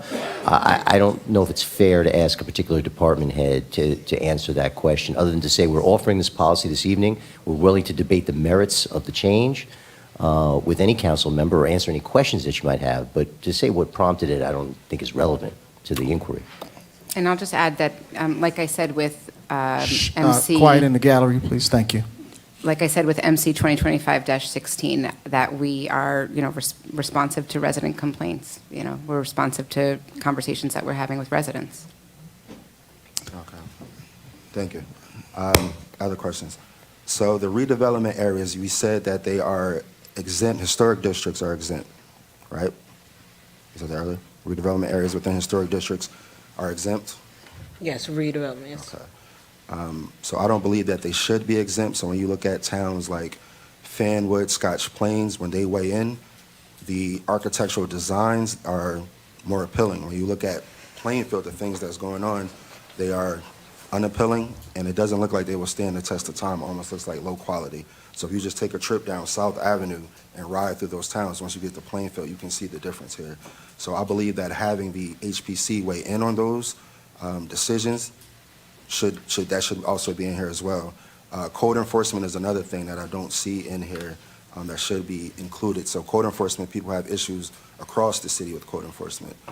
But many of the residents in the HPC, in the historic districts, always complain about things that are going on. So who enforces those rules? So we're going to really make this change, which I think this is great. It's a great start down the right path, but this can also use much more. So just to clarify, in terms of the redevelopment areas, the Historic Preservation Commission still reviews those properties, just like we have our Technical Review Committee, where we have our Tree Commission that weighs in on any of the landscape. The Historic Preservation, they also weigh in on any properties. The last property that we had that was a redevelopment area in a historic area, they provided 8 pages of comments that were all accepted and incorporated by the developer. We also had other properties that they weighed in, and there were changes made in the architecture to accommodate the context of the historic area. In terms of the property maintenance, if it is within a historic area, they are required to consult with the Historic Preservation Secretary that will escalate and coordinate any hearings as necessary with the Historic Preservation Commission that is currently in the ordinance. Okay, thank you. All right. So, thank you, Director, for those explanations. What I'm observing through this process is that building and providing affordable housing is very hard. It's very difficult to do. There's many calculations and formulas that need to be employed in order to bring costs down for residents. And the city of Plainfield as a whole aims to bring different types of affordable housing. There's going to be affordable housing for varying income ranges. It's not a one-size-fits-all in terms of affordable housing. Obviously, in this meeting format, we go one by one. So as we look at a particular housing project or affordable housing situation, you may not agree with that one, or maybe you don't qualify for that particular one, but maybe you know someone who does. Plainfield is a very diverse community with people of all income ranges, and certainly we need affordable housing for all of them. So my hope is that we look at them individually and think about those other than ourselves in some instances when we look at the different affordable housing options. In terms of the accessory dwelling unit, I just wanted to make just one clarification, because I think initially it was stated that it goes from the Central Planning Board to the Zoning Board. But I know that the Zoning Board is really the most restrictive, most difficult, most expensive board. The Central Planning Board is a little less requirements, but still expensive for homeowners to apply before the Central Planning Board. You usually need an attorney who's well-versed in the laws. There's very, very detailed notice requirements. So it costs a lot of money in order to go before the Zoning Board or the Central Planning Board. So what the change is proposing is that it go before a zoning officer.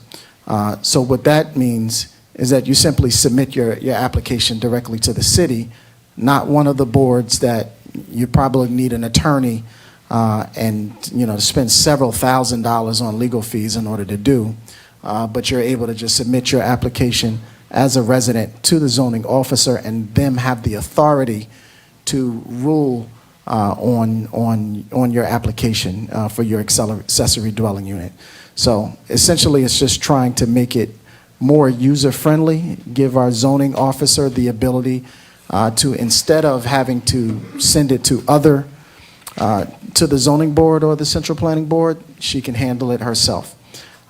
Or himself, or whoever's in. So these are all good things, I believe. So with that, I took up a little time, but if anybody generated additional questions, I'll give an opportunity. I just want to make a quick comment Go right regarding the accessory dwelling ordinance that will be voted on. I was alluding to making sure that we don't send our property owners to the zoning board. I want us to have a very low tolerance where they would be discouraged from seeking a variance for the accessory dwelling. Just stick to the rules, let that be that. If you don't qualify, then that's that. You know, I don't want to see accessory dwelling applications need a variance to do outside of the scope of what's written in the ordinance. Well, the encouragement, as the council president was mentioning, it's a application fee of $50 for the zoning officer versus $2,500 for the zoning board of adjustment. Okay. All right. So with that, I'll ask if there's consensus to add these items to the voting meeting, and I'm sensing that there'll be some. So which items do we want to poll first? Yeah. We're doing all set? During the regular meeting, they're all voted on Okay, separately. all right.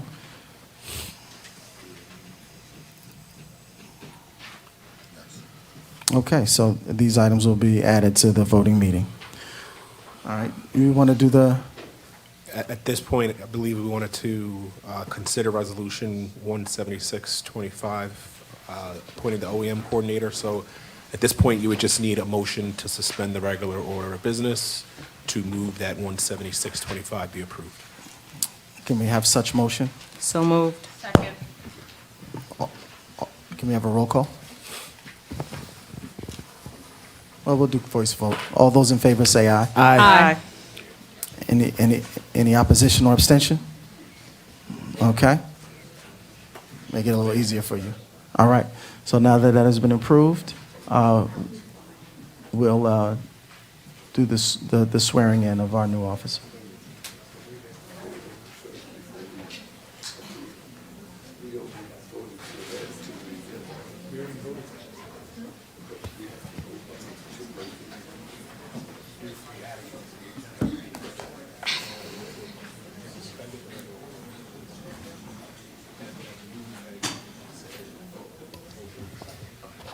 And before I come down to administer the oath of office, I wanted to point out the fact that there are several deputies, deputy OEM coordinators, and those individuals are yours truly, Business Administrator Abby Levinson, Abubakar Jallo, the City Clerk, Information Technology Director Jazz Clinton Hunt, Public Works Department Director Orrin K. Dabney, Senior, Police Department James Abney, Police Department Lieutenant Mahasa Alameen. Yes, you can clap for that.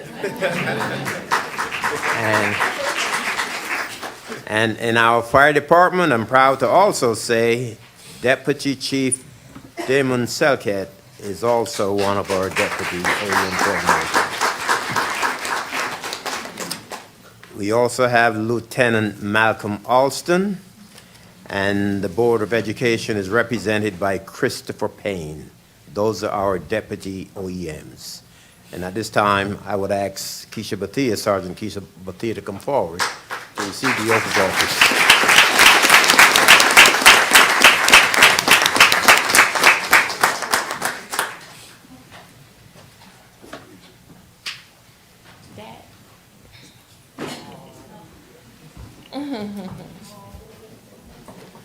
Raise your left and raise your right.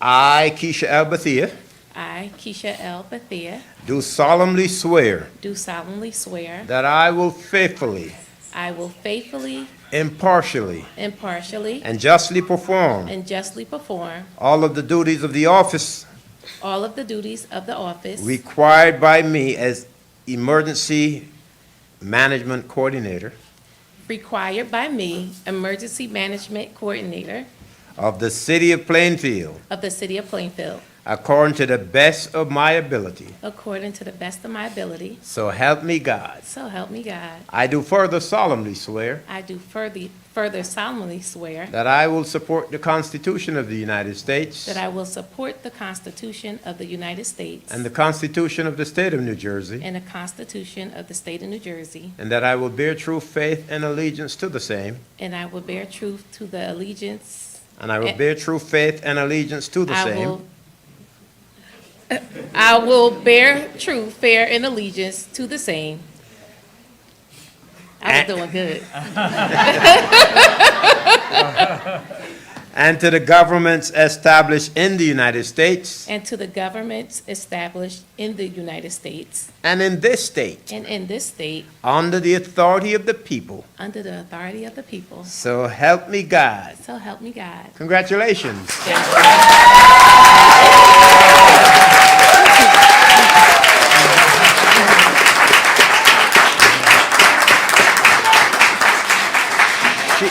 She has done this oath at least 3 times.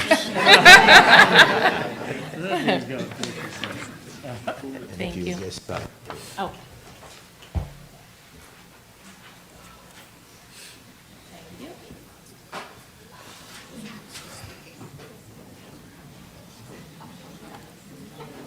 All right. Sergeant Bethea, did you want to give any words? Did you want to give any words? Yes. All right, go right ahead. I sure do. If you know me, I like to talk. But I'm not going to talk long. But I do want my CERT team to stand up, and I want to acknowledge them because I know they've been here for standing by.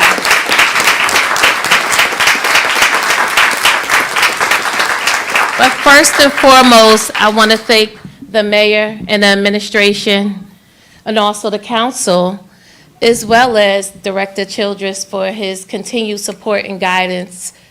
You know, as Ms. Abby Levinson stated earlier, that he served a long term as OEM coordinator, but he passed the torch to me. So I do appreciate the opportunity.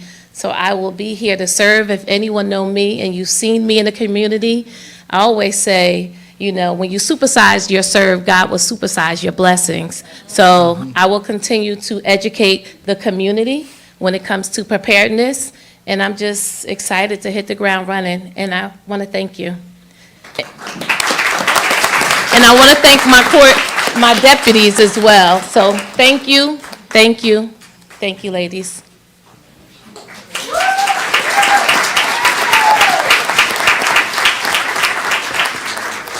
Ah, that's awesome. It's like the hidden figures of OEM up there. Beautiful, beautiful bunch. Okay. Yes, let's get a picture. Let's get a picture of the hidden figures.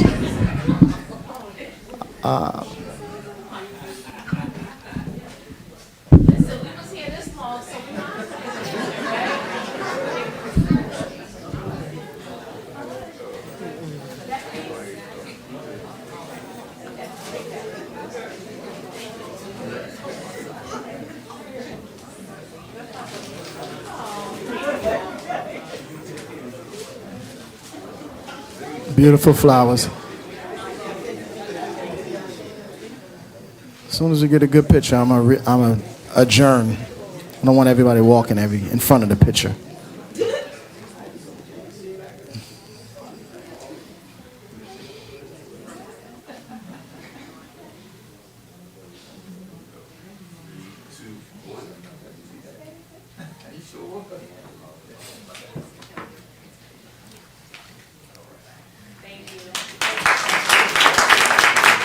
All right, we'll take a 5-minute recess. Okay, council, come on up. Recording stopped. Okay.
Okay, we will move to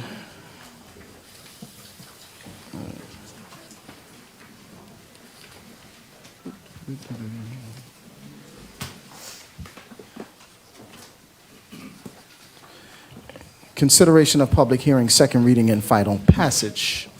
Madam Deputy, please read MC 2025-13 by title and certify its legal compliance. MC 2025-13 is an ordinance for a four-way stop intersection at Liberty Street and West 6th Street to amend and supplement Chapter 16, Vehicles and Traffic, Article 7, through streets, stop intersections, stop and yield intersections, designating certain four-way stop and three-way stop intersections. It is hereby certified that notice of a public hearing on this ordinance was published in the Courier News on March 12, 2025. Okay, the floor is now open for any member of the public that would like to speak regarding this ordinance specifically. Is there anyone online? Yes, there is, with their hand raised. Okay. Person online, are you calling regarding MC 2025-13? Caller, you need to unmute yourself for us to hear you. You're still muted. Okay, let's move on. May I have a motion to close public hearing on this ordinance? So moved. moved. Second. Okay, all those in favor say aye. Aye. Aye. Okay, any opposition or abstentions? Okay, may I have a motion to adopt this ordinance on second reading and final passage? So moved. Second. Clerk, may we have a roll call? Council members Briggs Jones. Yes. Cherry. Yes. Graham. Yes. McCray. Yes. Wyatt. Yes. Vice President Sessoms. Yes. Council President Hockaday. Yes. That is unanimous. This ordinance has been adopted on second reading and final passage. Okay, Madam Deputy, please read MC 2025-14 by title and certify its legal compliance. MC 2025-14 is an ordinance of the City of Plainfield and the County of Union adopting the TODD South Redevelopment Plan Amendment dated February 20th, 2025. It is hereby certified that notice of a public hearing on this ordinance was published in the Courier News on March 12th, 2025. Okay. Floor is now open for any member of the public who'd like to speak regarding this ordinance specifically. Hearing and seeing none, I'll entertain a motion to close public hearing on this ordinance. So moved. Second. All those in favor say aye. Aye. Any opposition or abstentions? Public hearing is now closed. I'll now entertain a motion to adopt this ordinance on second reading and final passage. On first reading. Second. Clerk, roll call? Roll call MC 2025-14. Council members Briggs Jones. Yes. Cherry. Yes. Graham. Yes. McCray. Yes. Wyatt. No. Vice President Sessoms. Yes. Council President Hockaday. Yes. 6 in favor, 1 opposed. Ordinance has been adopted on second reading and final passage. Okay, Madam Deputy, please read MC 25-16 by title and certify its compliance. MC 2025-15 is an ordinance to exceed the municipal budget appropriation limits and to establish a cap bank, $2,882,742.72. And just to remind everybody, this is first reading, which has to go before the adoption of the budget. Okay, this is first reading. Okay, so all we need is a motion and a second to entertain this on first reading. So moved. Second. Okay, clerk, can we have a roll call? Roll call MC 2025-15. Council members Briggs Jones. Yes. Cherry. Yes. Graham. Yes. McCray. Yes. Wyatt. Yes. Vice President Sessoms. Yes. Council President Hockaday. Yes. This ordinance has been introduced on first reading. Okay, Madam Deputy, please read MC 2025-17.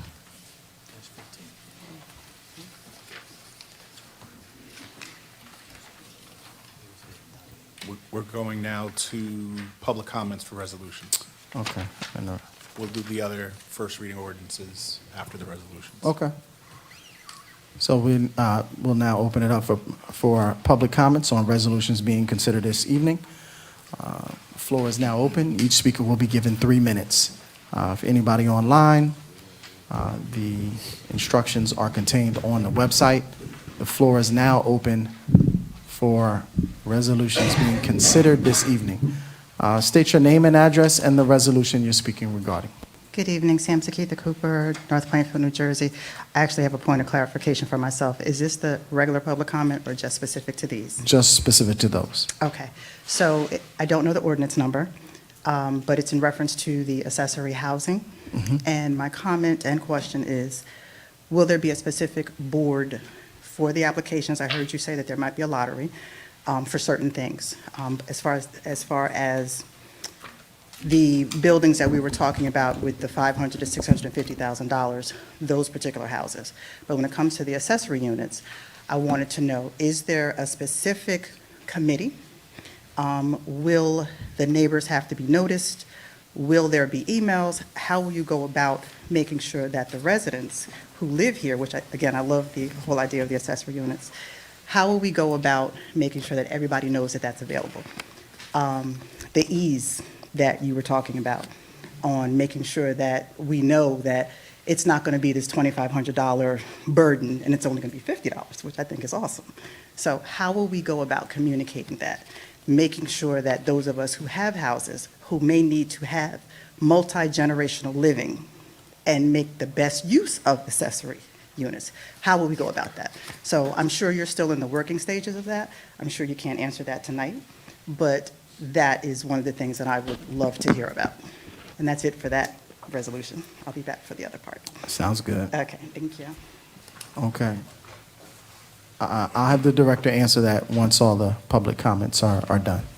Yeah, Nancy Pugh, 1129 Myrtle Avenue. One resolution, 197-25, pertains to the Madison Avenue. I believe the mayor asked a question about who was a former owner. While I was sitting here, I looked up the Sanborn fire maps, and in 1904, it was the E.H. Holmes Coal and Wood Company owned part of the property toward the railroad tracks, and in 1910, the Wadley and Goodenough Coal and Wood Company owned it, and they owned it until they changed their name about 1940 to Wadley and Smith. So there's a progressive area in that area where there were coal and lumber yards along the railroad track. The gas company, I believe, was across the street where the old bilingual daycare center was. But those maps are available at the Princeton University archives if you need to look up and get more information. And also for 2025-17 for the accessory buildings, I appreciated the commentary about it, but it is still a little bit confusing. If the zoning officer, if somebody decides to do that, and if the zoning officer decides that you do need a variance, then would it have to go before one of the appropriate boards, or who makes that decision? It kind of bounces off the other lady's question. I mean, the zoning officer is giving that much power, and she determines, if everything, the bulk standards are good, then fine. But what happens if the bulk standards aren't good, and if a variance is needed, then the zoning officer going to refer it to the zoning board or the planning board or the appropriate board? Thank you. Good question. All right. Come on up.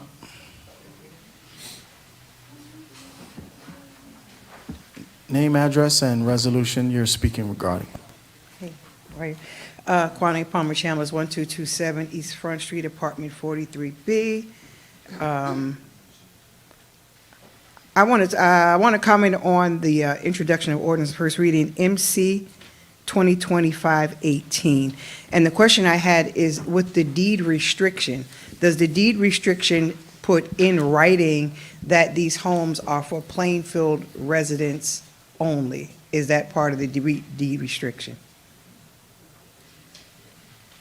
Also, do we actually know the number of single-headed households in Plainfield and the number of people who actually make between $100,000 and $150,000 a year?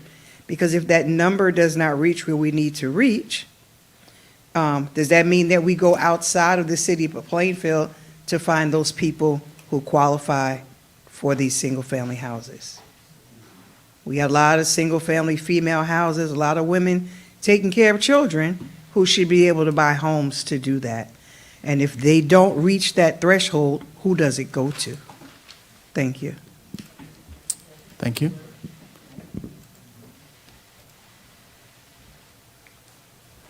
Sal Carano, 1284 East Front Street. That's a very good question, actually. I'm speaking on 2025-17. I am confused, and I'm in real estate. Last month, Councilman said, when I questioned a building that was being built, developed, worked on, that the owner had conversations and the owner may not have understood the rules and the regulations, although it's the fifth, sixth home, literally within 1,000 feet of that building. Having said that, this week, I'm hearing, well, we just don't want everybody requesting or asking or seeking, because it is only $50, not $2,500. Well, if it's $50, I assure you, everybody is going to seek it. And it's going to be overwhelming for the person and/or department that it's being presented. I don't know if the suggestion should be there's a cap. If it's 50,000 or below, it could stay in that particular person's hands. Or if it's 50,000 or 100,000 and above, it has to go through the planning or variance or whatever. So I would reconsider the implications and the unintended consequences that that may bring. Thank you. Okay, seeing no more, public hearing. There Oh, there's somebody online? Okay, great. are two people online with their hands raised. All right. Admit them. Hi, can you hear me? Yes, we can hear you. Name, address, and Thank the you. resolution Thank you're you. speaking regarding. Yes, thank you. William Michelson, 556 Belvedere Avenue. I want to talk about 2025-17. I get the feeling there may be a nugget of something legitimate in here, but it's a mess, and I'm going to ask the council to table it, and I'll tell you why. Just glancing over this, within minutes, I wrote down 6 different sections that have problems, and I'm just going to recite them very briefly. In subsection B, these accessory dwelling units cannot be sold. Well, what about whether they're leased? You can't just ignore a leasehold once it's been granted. Maybe the people that are going to live in these units shouldn't be tenants. C, I do not believe that this rule should allow new construction at all. If it were to do that, it needs to go back to the usual process through one of the boards. D, changing the setback rule so that the new unit only has to have a 5-foot setback from a property line. Well, the areas of town you're talking about, the rule now ranges from a 10-foot setback to as much as a 50-foot setback.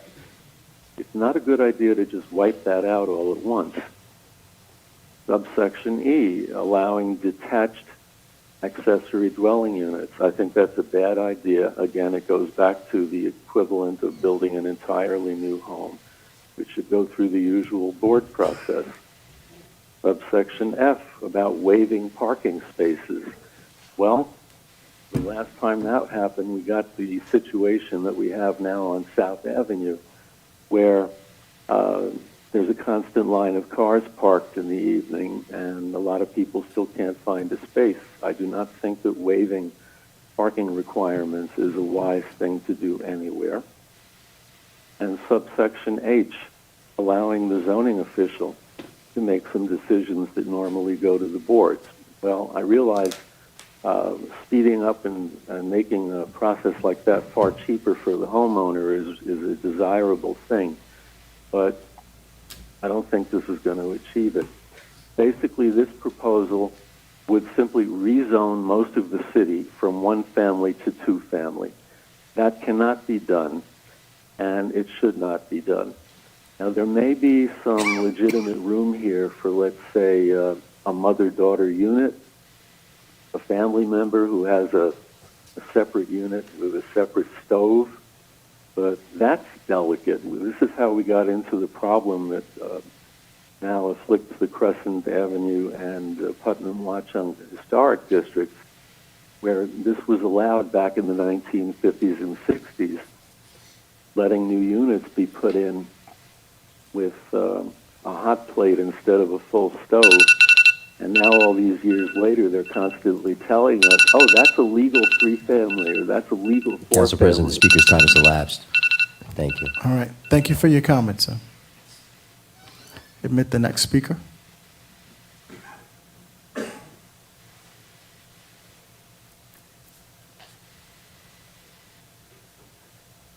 Name and address for the... Good evening.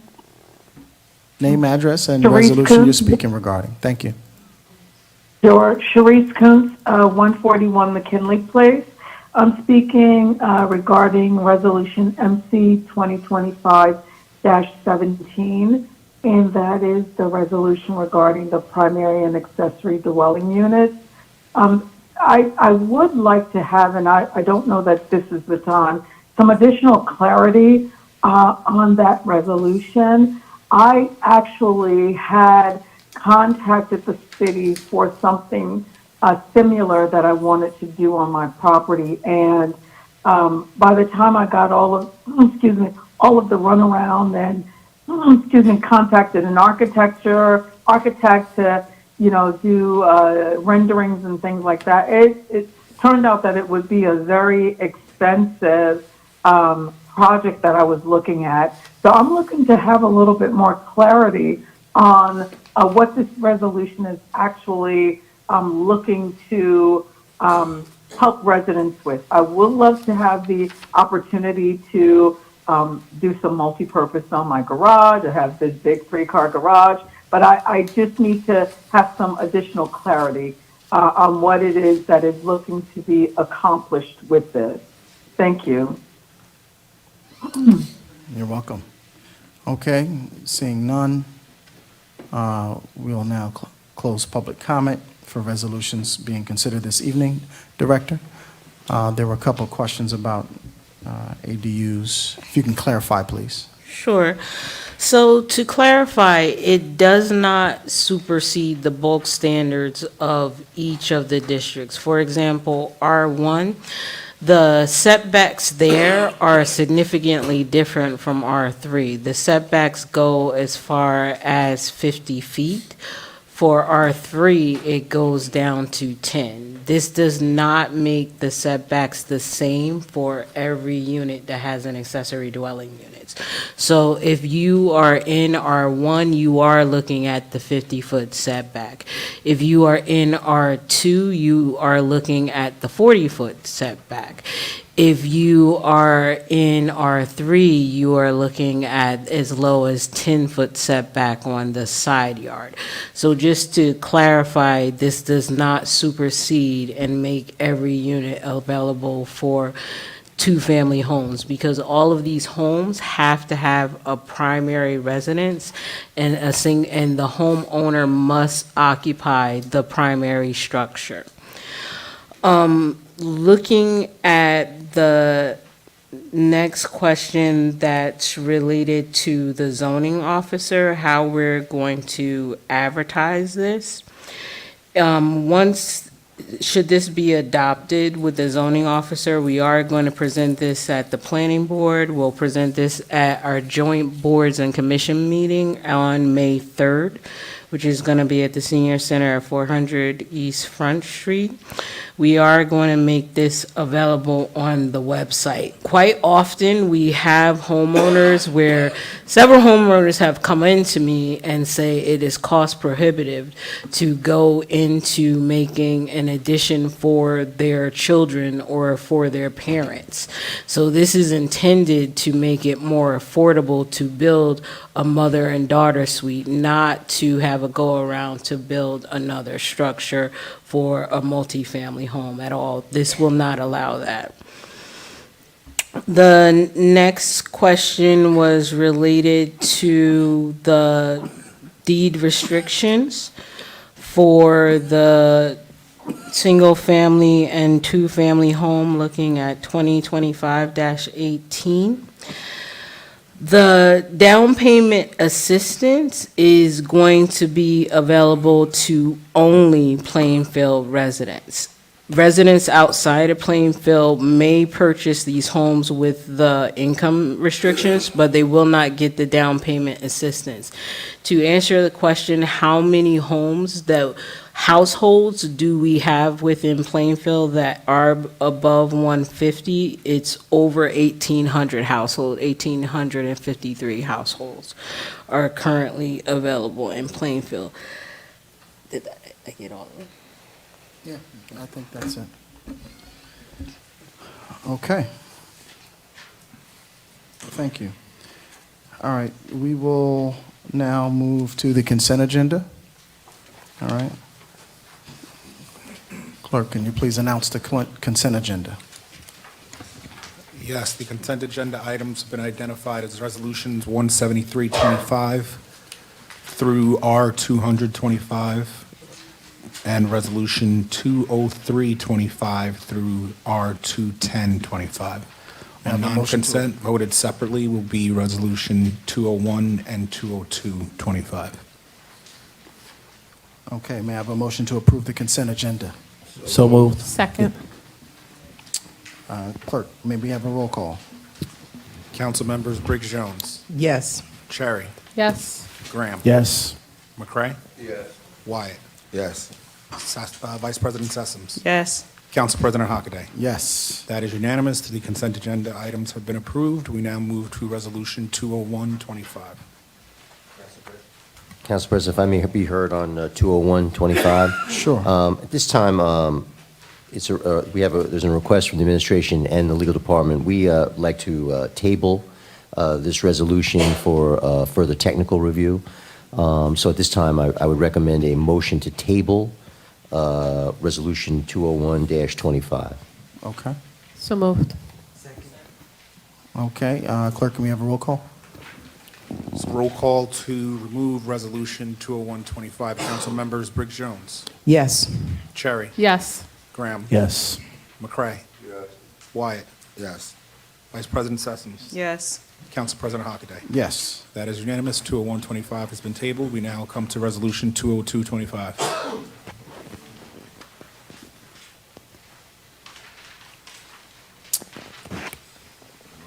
Madam Deputy, please,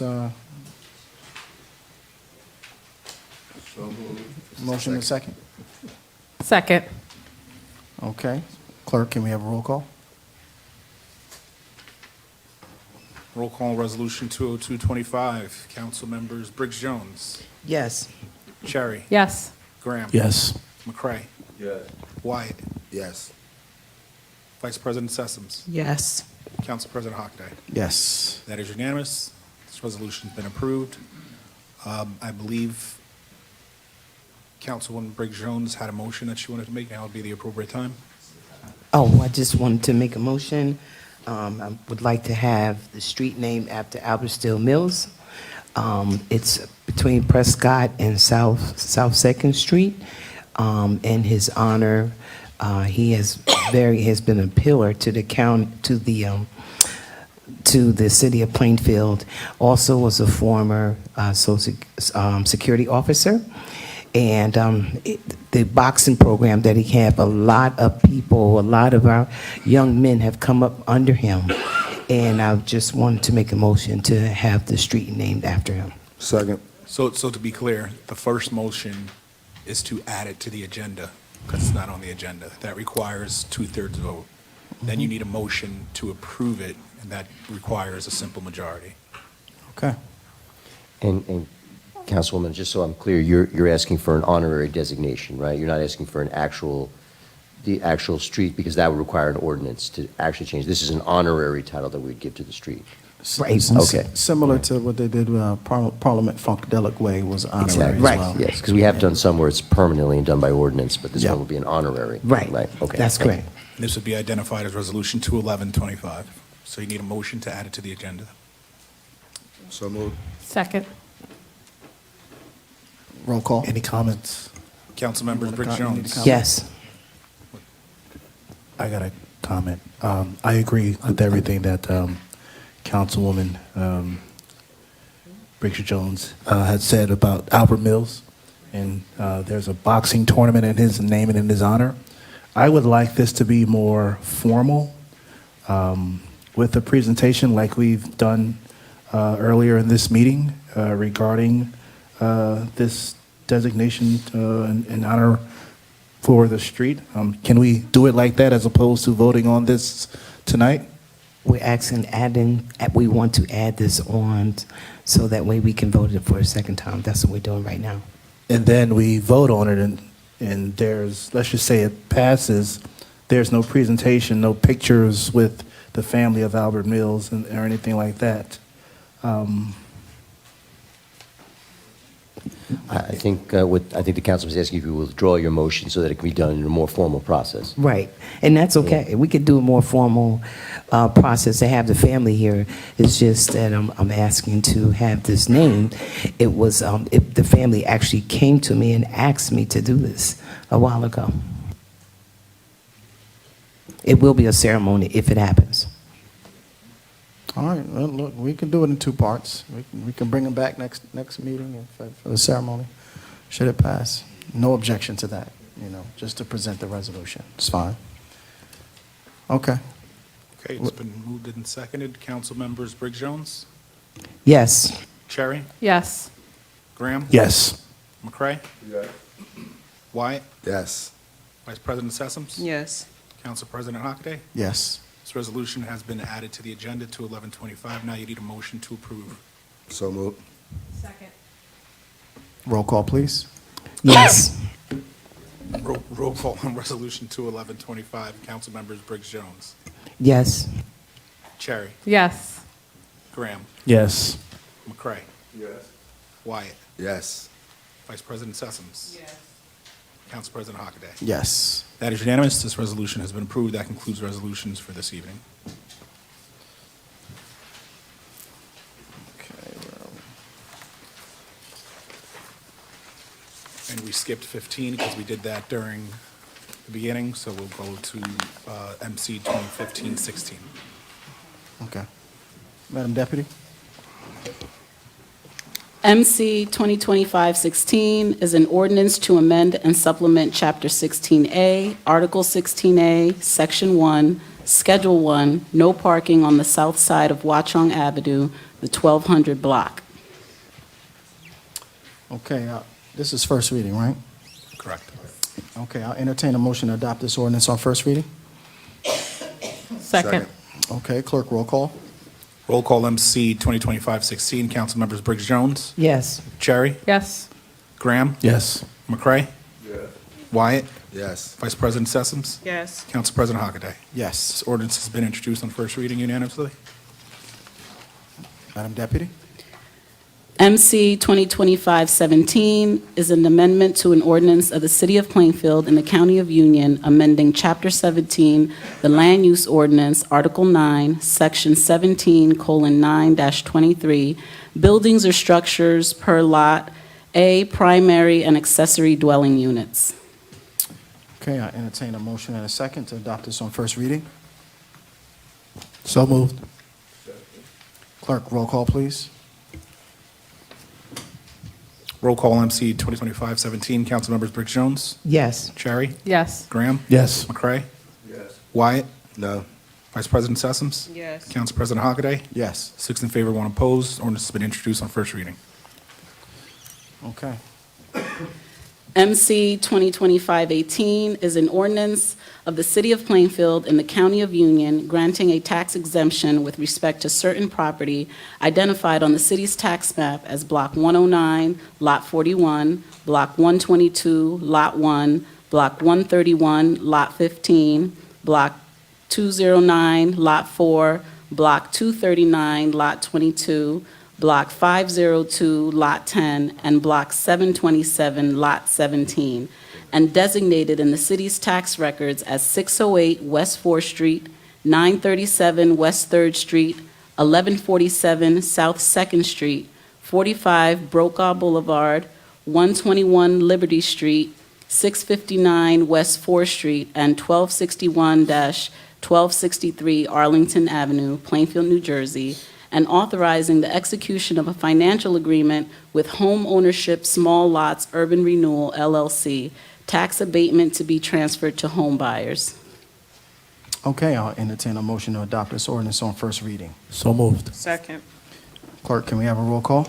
Roll call MC 2025-18, council members Briggs Jones. Yes. Cherry. Yes. Graham. Yes. McCray. Yes. Wyatt. No.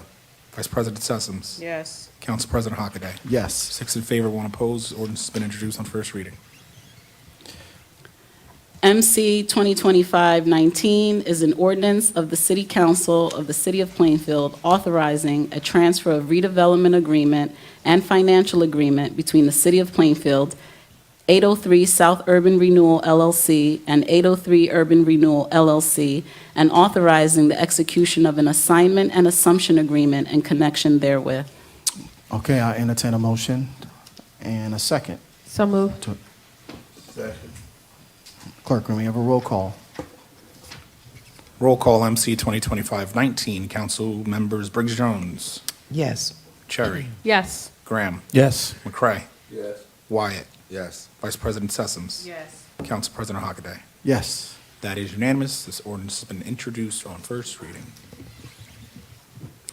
MC 2025-20 is an ordinance of the City of Plainfield and the County of Union adopting the JFK Muhlenberg Hospital Redevelopment Plan amendment dated February 20th, 2025. Council President, at this time, on behalf of the administration and the Office of Corporation Counsel, we ask that this be tabled for more technical review. So I recommend a motion to table. So moved. Second. Roll call, please. So roll call to table ordinance 2025-20. Council members Briggs Jones. Yes. Cherry. Yes. Graham. Yes. McCray. Yes. Wyatt. Yes. Vice President Sessoms. Yes. Council President Hockaday. Yes. MC 2025-20 has been tabled. Okay, Madam Deputy, read MC 2025-21. MC 2025-21 is an amendment to ordinance and repeals certain 2022 amendments of the City of Plainfield and the County of Union, amending Chapter 17, the Land Use Ordinance, Article 9, Sections 17:4-10, 17:10-4, and 17:10-5, Historic Preservation Commission, informational meetings, actions requiring a certificate of appropriateness, and referral of permits. I'll entertain a motion to adopt this ordinance on first reading. So moved. Second. Roll call, please. Roll call MC 2025-21. Council members Briggs Jones. Yes. Cherry. Yes. Graham. Yes. McCray. Yes. Wyatt. Yes. Vice President Sessoms. Yes. Council President Hockaday. Yes. That is unanimous. This ordinance has been introduced on first reading, and that concludes ordinances for first reading this evening. Okay. All right, we'll now move to general comments, public comment. A total of 30 minutes has been allocated for all public comments. Each speaker will be given 3 minutes. If any member of the public would like to call in, please dial the number that's on the website. Name and address. Speak on any topic at all. Thank you. Again, Sam Sakita Cooper, North Plainfield, New Jersey. Forgot to mention that I'm actually a local real estate broker here in the city, but I am also a homeowner in the city of Plainfield while I may reside somewhere else. Had to get my little notes together. None of this is a complaint. This is truly just a conversation or just comment to have you think about, and I need a clarification on something. I was told by someone in the Division of Inspections that if you have a property that's located in a flood zone, you are now not allowed to finish the basement. As a real estate broker, when I'm selling homes, one of the points that I point out is, hey, you can finish the basement. I obviously don't want to be giving out the wrong information.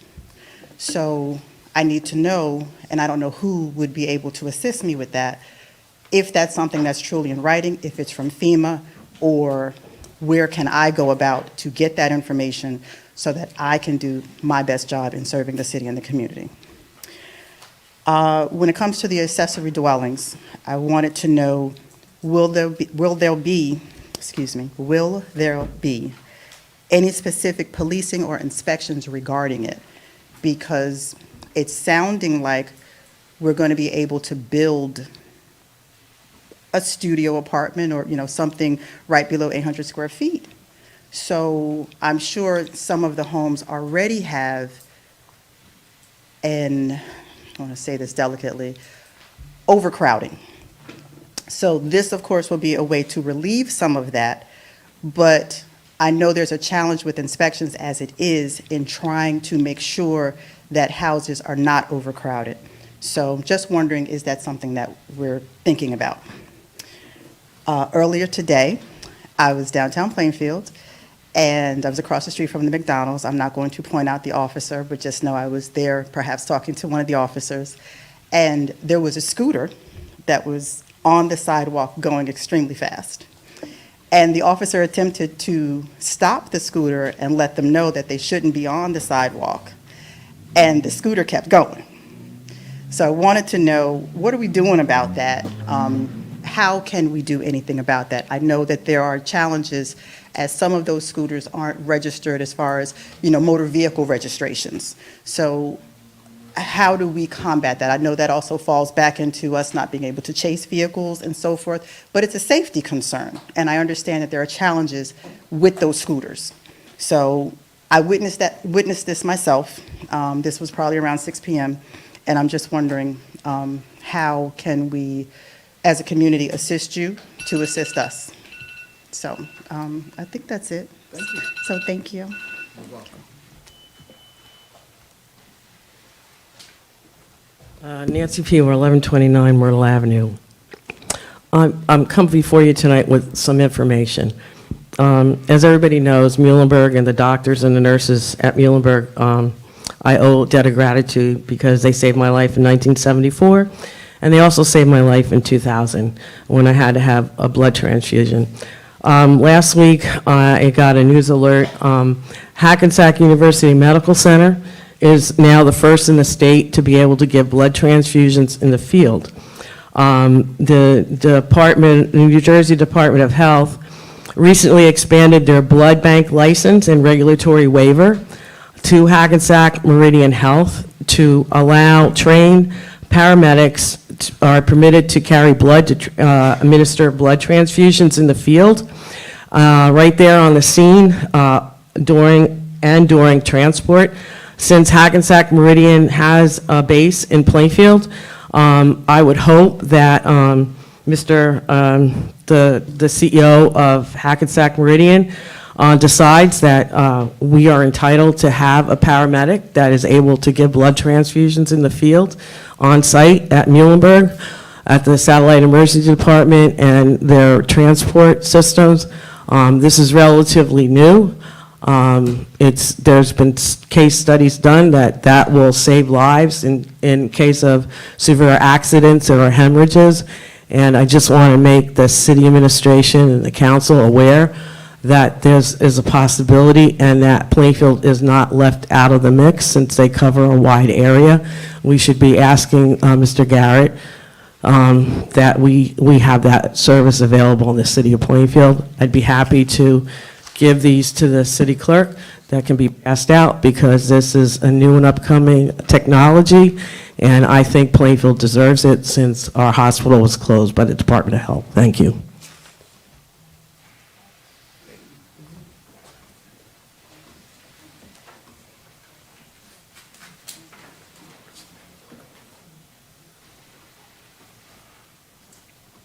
Again, Quanae Chambliss, 12270 East Front Street, Plainfield, New Jersey. Even though we have tabled ordinance MC 2520, I still feel compelled to speak on it because tabled means that it's eventually going to come back. So I'm just really concerned about the expansion of this property being changed to something that accommodates additional educational facilities in the city. All of us were here. The majority of us voted for College Achieve Charter School. to enter into a memorandum of understanding with them so that they could expand to that property.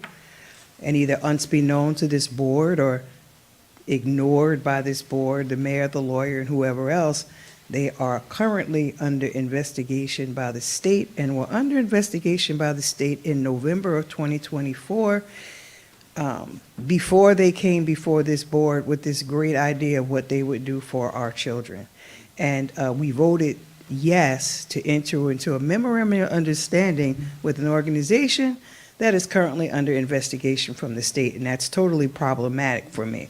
So if you are going to allow this to be another opportunity for a charter school to expand in Plainfield, again, 21 districts, Plainfield is the only one that sells their education to the lowest bidder, can you at least do your homework before you vote to make sure that you're not selling our kids to an organization that is currently under investigation from the state for financial improprieties?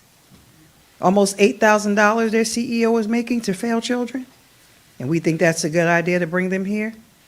So I really question that vote that you did. If I were to speak, you guys would call me to attention while I'm speaking in the audience if you guys are up here speaking.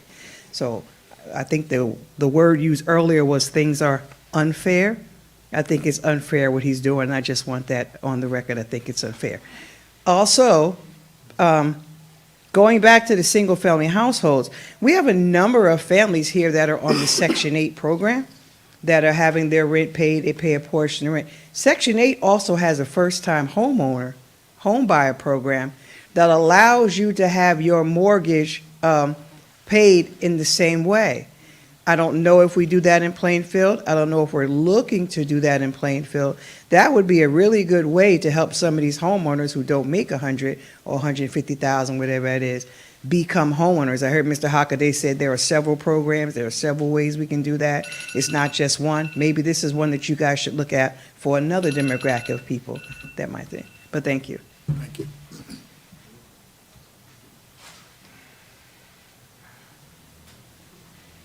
Good evening. Name and address for the record. Good evening, Council. My name is Robert F. Edwards. I live at 510A West 4th Street, Plainfield, New Jersey. Back in 2023, I brought to the City Council that there's an issue called, there's an emergency in the Housing Authority, and it's called electromagnetic radiation. In simple language, what it means is that there's excessive electricity running through the sockets and through the entire unit. Well, I brought that to the City Council, and I brought it to the Inspections Department, the Health Department. They came by and looked, and there was really no results. Ultimately, I filed a complaint, and the Roselle Park Municipal Court found probable cause in 2024. Both that department is unfit for human habitation, which is 5.02 and 2.24 about the electrical malfunction. Unfortunately, the court did not really rule on the violations. Subsequently, it's now it's on its way to Superior Court. That process is already in motion. The City Council knows about it because he was able to get a copy of what's going on with that issue. In addition to that, there's excessive chemicals, substances coming into the apartment, sending me to the hospital approximately once a month. And I have just one of the medical reports that says the air quality in the patient's current residence is affecting his health. It is recommended that the building be inspected for air quality / chemicals. Also, there's another report from another doctor, a recommendation that is, Robert Edwards was seen and treated in our emergency room, 4/12/25, Please evaluate the apartment for any electrical abnormalities. These were two different doctors talking about two separate issues that have been merging and intertwining and sending me to the hospital almost every month. I'm asking the city council to look into this, to investigate this, because it's not only affecting me, it's affecting the other tenants. They just don't want to speak up about it. I can't speak for someone else. I know that it's affecting them because they're asking me, what is that smell coming into their apartments? Thank you. Thank you.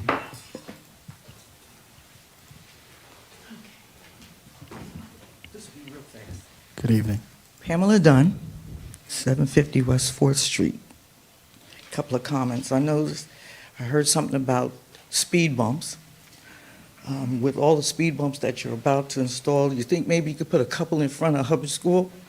Because they repaved the street in Hubbard School and they're using it like a raceway. Kids are coming out of school. I'm a bus driver. I pull up there every day. It is terrible. My second thing is, Abby, thank you for the crossing guards, but I think that they need some training. Your crossing guards are going to get mashed because this is what they do. They don't look, they just step out.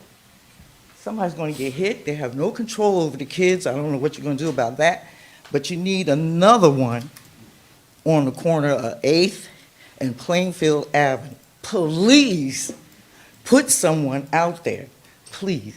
Another person. You got one, but he can't handle the traffic and the kids that just going out there anyway.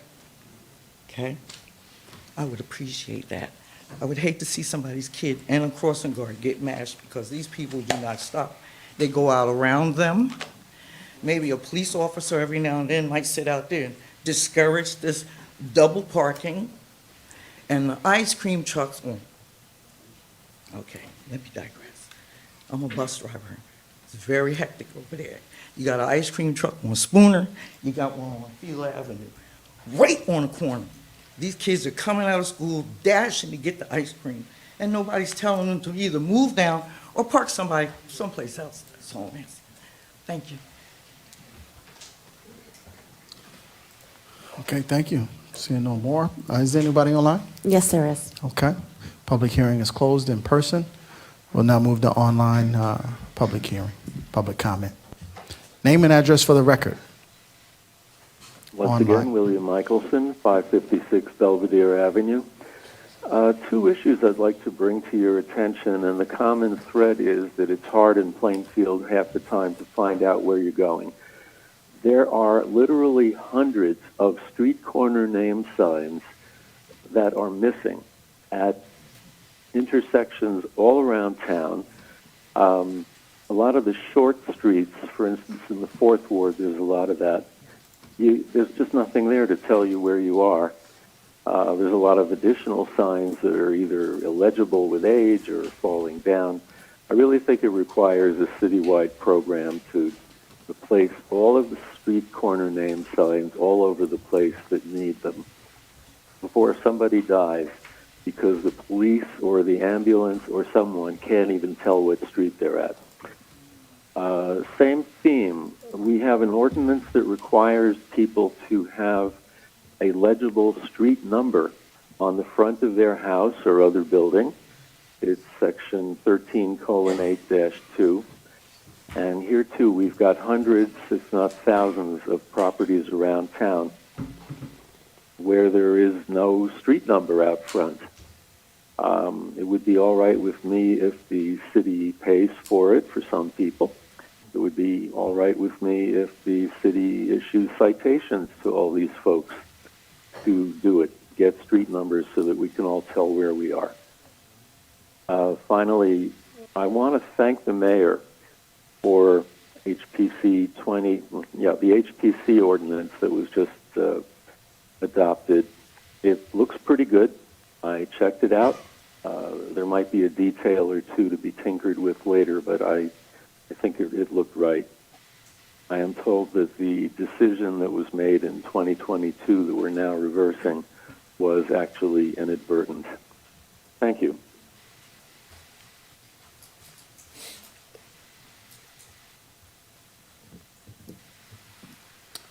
There's one more caller. One more. Name and address for the record. Good evening, Sharice Coons, 141 McKinley Place, again. Just have a few comments. First, I'd like to thank Director Abney. I had an issue with one of his officers, and I did call his office, and we were able to address the issue immediately, and I just wanted to let him know that, you know, I appreciate the speed at which he addressed my concern. So I commend you for that, and I thank you for that quick response. The second thing is, you know, I was looking at the presentation by Ms. Fields when she was going through the different renderings with the new the parking deck and of the renderings around the Y building that will have the Center of Excellence. And you know, as I looked at those renderings, I said I think they're good, but I think the renderings are a little misleading because it did not take into account all of the traffic that all of these new developments are going to bring into the city.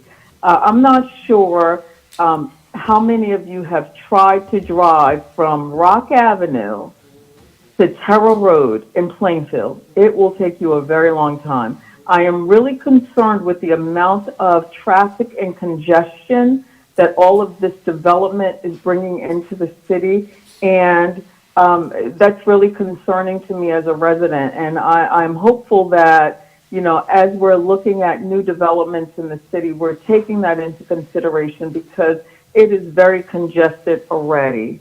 My last issue is down on in my area on McKinley Place, PSE&G is doing the new gas lines, and they're doing a lot of digging up and tearing up of the streets. And maybe this was addressed previously, but I just want to know, is there going to be any repaving or like what's going to happen with the streets? Because I mean, what they've done, you know, I appreciate that we're getting new gas lines, but is there going to be a regrading? And are these roads going to be fixed? Because it's dangerous to your tires driving over this construction that's going on. And that was my only comment. Thank you. Okay, thank you. Any more online? There is one more caller, but their hand isn't raised. Okay. All right, so public comment is now closed online as well. Did the administration need to respond to anything outstanding? Just as far as one person mentioned about street signs, we have a crew going around the city trying to replace street signs that are missing across the city. That's something we'll continue to do until everything's back to where it should be. That's one portion. And the next question, I guess someone mentioned about public service. Yes, there's a restoration plan in place for all roads to be resurfaced over time across the city where we're doing the gas main upgrades and as well as American Water, the work they're doing as well. So that's all the plan in place All right, for restoration of the roads. thank you, Director. And I have one thing. Sure. In regards to the motorbike or bicyclist in the downtown area on the sidewalk, there actually is a ordinance in place. There are signs that we have put up downtown, and we're continuing to put up more. There's no bicycling, no motorbikes, no bikes of anything on the sidewalks in downtown Plainfield. We're going to work on a more comprehensive campaign to get that message out to people in English and Spanish, but it's like anything else. When we get a hold of those motorbikes, we confiscate them. They're not supposed to be on the street. Thank you. In response to the question about the flood zone, any address that you have a question about being in a flood zone, you can direct it to either the zoning officer themselves, you can direct her to the building and construction office, they'll be able to look it up, or you can come to the planning office, we can look it up for you directly. In terms of the ADU and being subject to inspections, All of our ordinance related to building and construction as well as property maintenance still apply, so all inspections will apply to the accessory dwelling units.